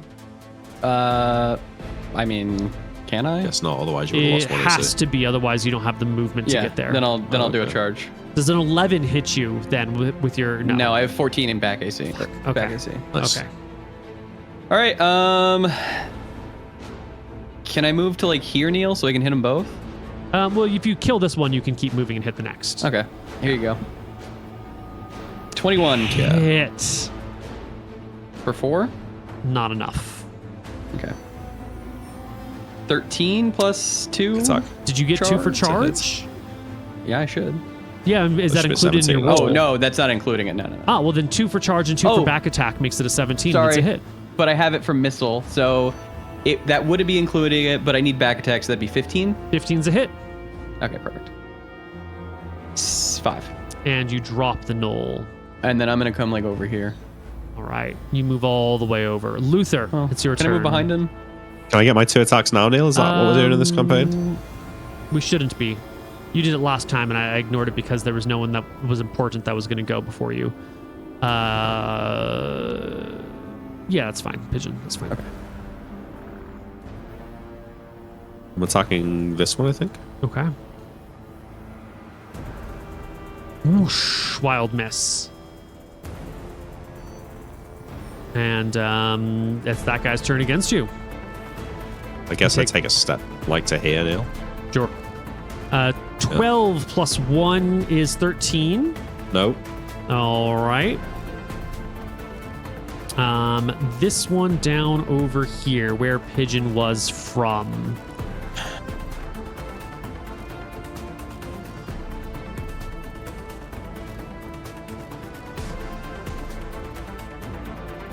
You're on a bit of a ledge. He could charge you from here. Could he though? Why not? Over the ledge? Over this ledge? He should have to make a dex check, I think. I mean, I kind of did. Pigeon literally just did the same thing without a dex check. I'll throw up so- a dex. Yeah, I No, didn't do no, a dex check. It's fine. Yeah. I think that's what's going on. I think this guy just rushes towards Pigeon in a full-fledged charge, howling. It's good for business now. "Arrgh!" Natural 20, plus all the bonuses is a crit on Pigeon. You'll take 3 plus 5 is 8 points of damage. Okay. This is a dead Knoll, doesn't get to go. This one is just going to charge Luther. 7 plus 3 is just a 10. Not good enough. This one down here can't actually charge. There's no position where that'll work, so he has to move. This one over here is going to come over here. He's going to climb up on this like slight rise and probably just from the spot and watch what's happening. I assume that's the King Knoll. Yeah, and the one who was wounded and took a penalty just comes a little bit closer. Second attack, Nick. Yep. Attack the one that's just charged in, Neil, here. Yep. Another critical hit. 21 damage rips him to shreds. You split the Knoll down the middle, 3 times his damage. Which, you know, Does that we mean said I get before. to- Yes, Yeah. go ahead, make an attack at -2 to swing into the next guy. Okay. 14. 14's not good enough. Okay. Roll in. It My is magic sword, it initiative would have been. time.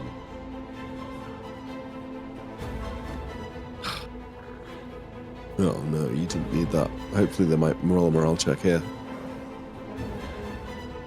Oh fuck. You didn't need that either, man. Crazy.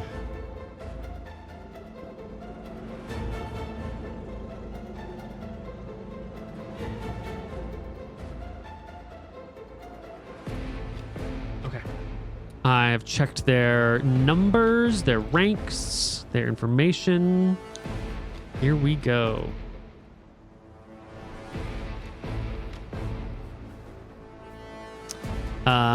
Okay. First Knoll in the party is this guy, and he's going to circle around. Now, awkwardly, we're at the edge of the map. Yeah, whatever. Do you want to just move us down a little bit? Just like grab and then drag? Yeah, I'm gonna. Be like here, because it's another hill. Well, I'm just gonna move. I'm gonna switch the terrain pieces, and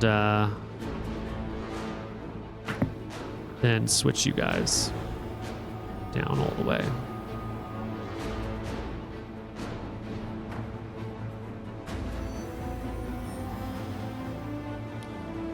So that should be. Wait, not quite. It was something like this.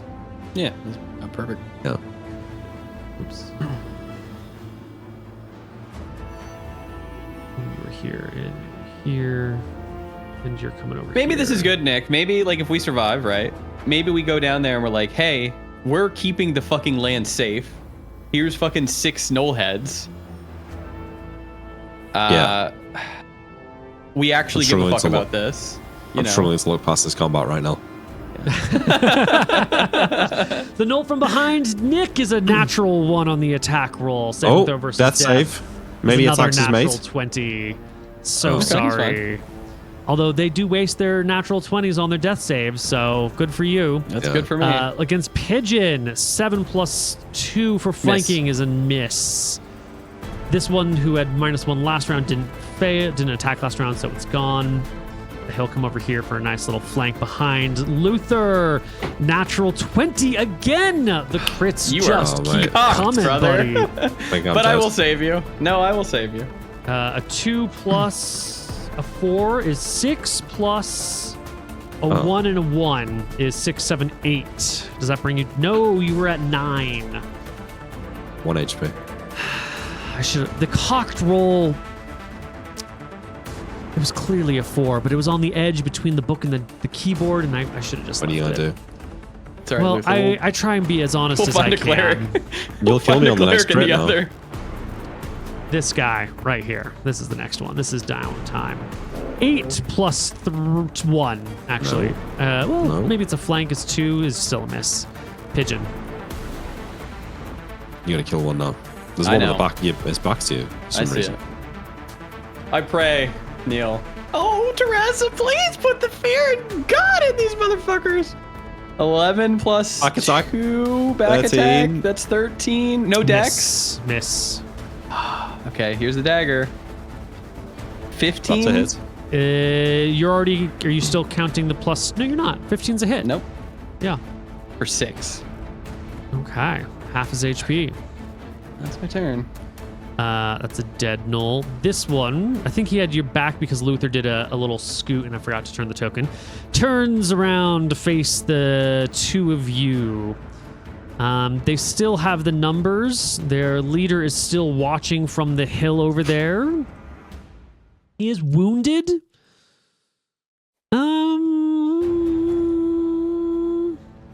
Yeah. Let's just give him a quick morale modifier here.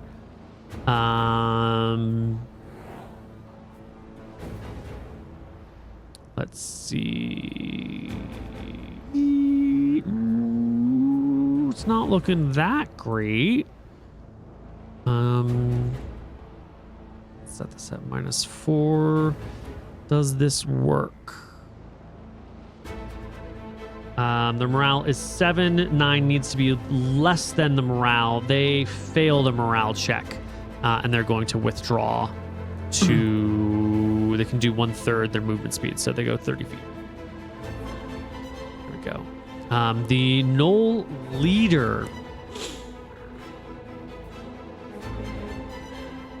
He's lost half his men. He has lost half his men.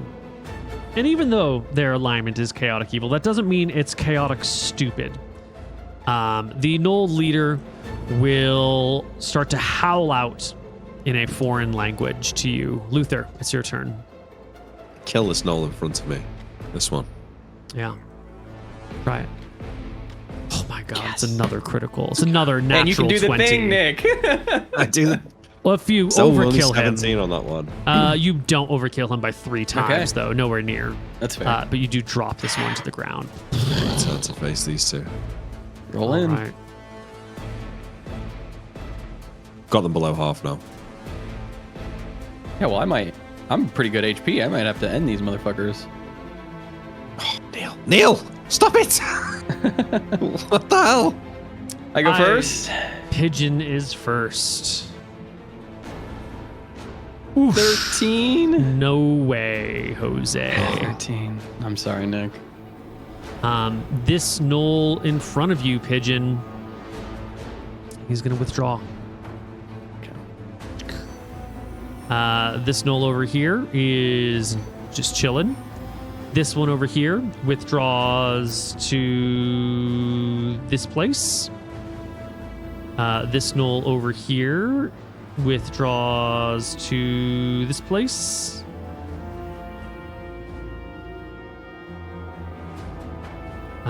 This one over here takes a step forward to, be next to these guys. And that's a dead knoll, so it's Luther's turn. I'll take a few steps back. Okay.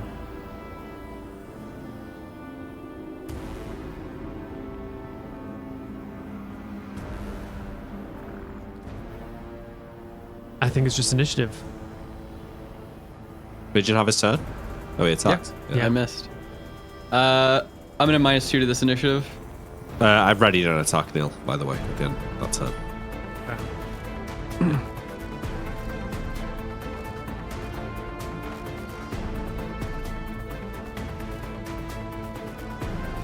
I'm gonna ready an attack and do I'm gonna walk Luther out of there. Does that make sense?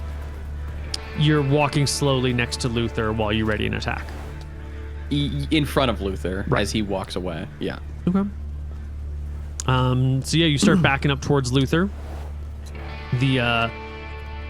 This knoll, hearing the gnolls are howling and barking in their guttural, twisted, hyena-like language. The first one comes over here.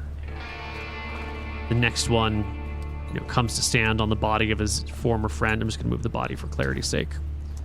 Luther. Okay, then the two of us back out. Yeah, we leave. You start to back out. The gnolls back towards the form road. like a nice little combat line where they all come together, their leader standing behind them as you guys back out. Okay. Well, we did some good. The two sides disengage and you head back to the road. Many So gnolls fucked. dead, but now That's one back HP. to no HP. But that's what this campaign is. It's traveling the road on 1 hit point. Right? Seems to be. We've yeah. been doing it for years. Yeah, Does seem to be, yeah. actually need some groupies, man, because the action economy is too much. Mm-hmm. Well, we just maybe don't take fights against 11 monsters. Well, you were the yeah. one who threw the fucking dagger, Yeah, I did. Yeah, we were already in the fight at that point. It was too late. at but that we point. moved way faster than them. Yeah, maybe we could have run. I guess. The party makes their way to Tassel. Your Well, what horse did you is still expect to happen, intact. though? Surely that was as you Well, expected. you know what? This is actually good because you can rest up in the tavern while I Yeah, go yeah. around and sneak around and do the. Well, I thought maybe I could rest up in the keep with Kelteethel. You want them to know that we're here? Oh, I think I if don't he care. thinks we're here on, we don't have to raise the prospect of him. Yeah, fuck it. Let's We can rest just up in talk the to keep. him first, right? Yeah. Well, that'll have to wait until next time Yeah. on Hardly Heroes. We'll roll into the town of Tassel. We'll talk all about it next time. All right. Okay. XP. So we didn't even get to fight the wolves. XP. Let's do XP. Good call. I assume you'd planned for the werewolves, Neil. I did. I made a werewolf map and everything. I bought new map packs and new assets and started to put one together in Photoshop and then abandoned it and used the previous map packs that I already had. And then we didn't even use it. Well, you talked us out of it. Yeah, I'm not complaining. This is just part of the job. You plan all sorts of shit and the party only ever used half of it. Yeah. So XP for the party. Let's see. What did we do today? We gave away magic items. Yeah. Investigated a little bit more about the strange goings on. I think that's worth some XP. I feel like slightly better informed now, slightly. Right. Basil, body, Yeah. grave, investigation. We fought some gnolls. Yeah, that's it, I think, really. Yeah, there was some RP We saw with Eraser. Eraser. Yeah. Oh, yeah, true.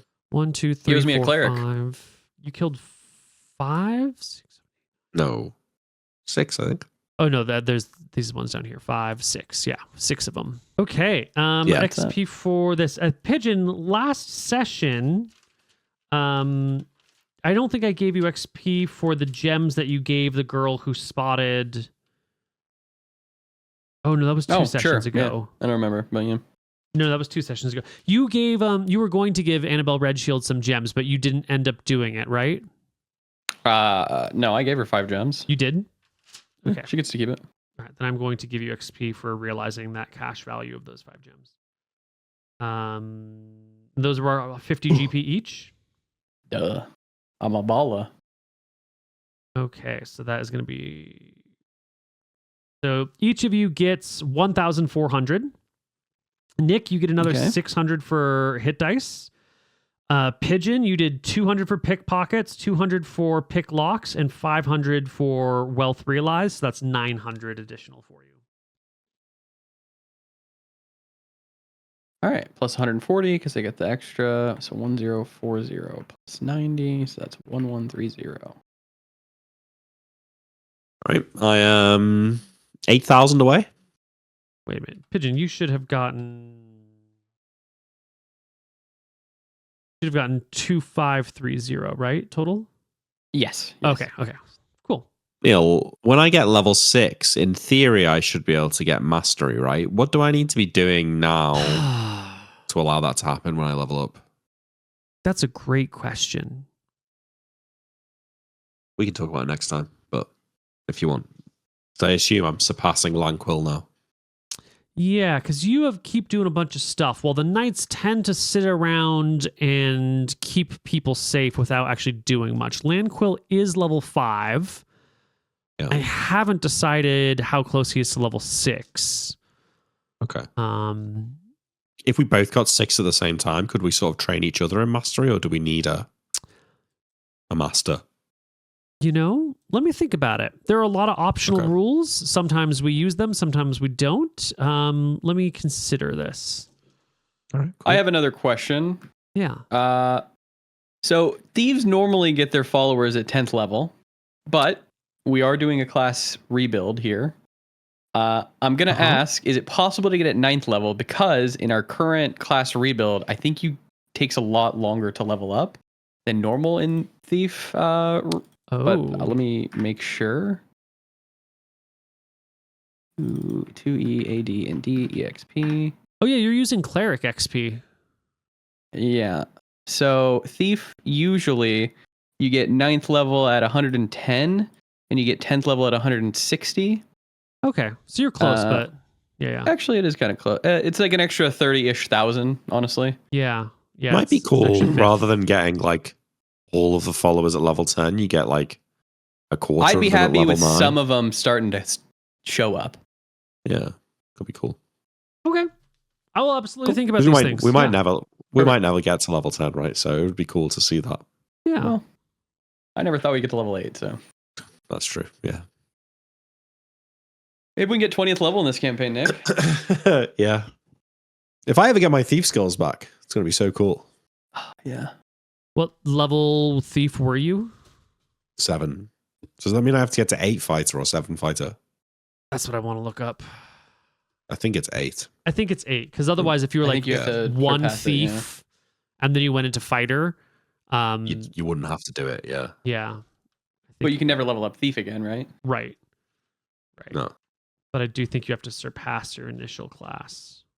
Thief's one of those classes though that like after the first 6 or 7 levels, you're not really gaining that much because you're already kind of like a master in the skills that you've chosen. Not you have in to his be- rebuild. Yeah, at least you get the sneak attack bonus. Is true. In his you- rebuild, oh sorry. You do have to be higher. That's all. Okay. Yeah. Yeah, in his rebuild, you have to like add only 5 points per, so Yeah, true. Yeah. it takes a long time. All right. Well, GG. Are we playing again on Tuesday? Tuesday, yeah, I can play. Tuesday.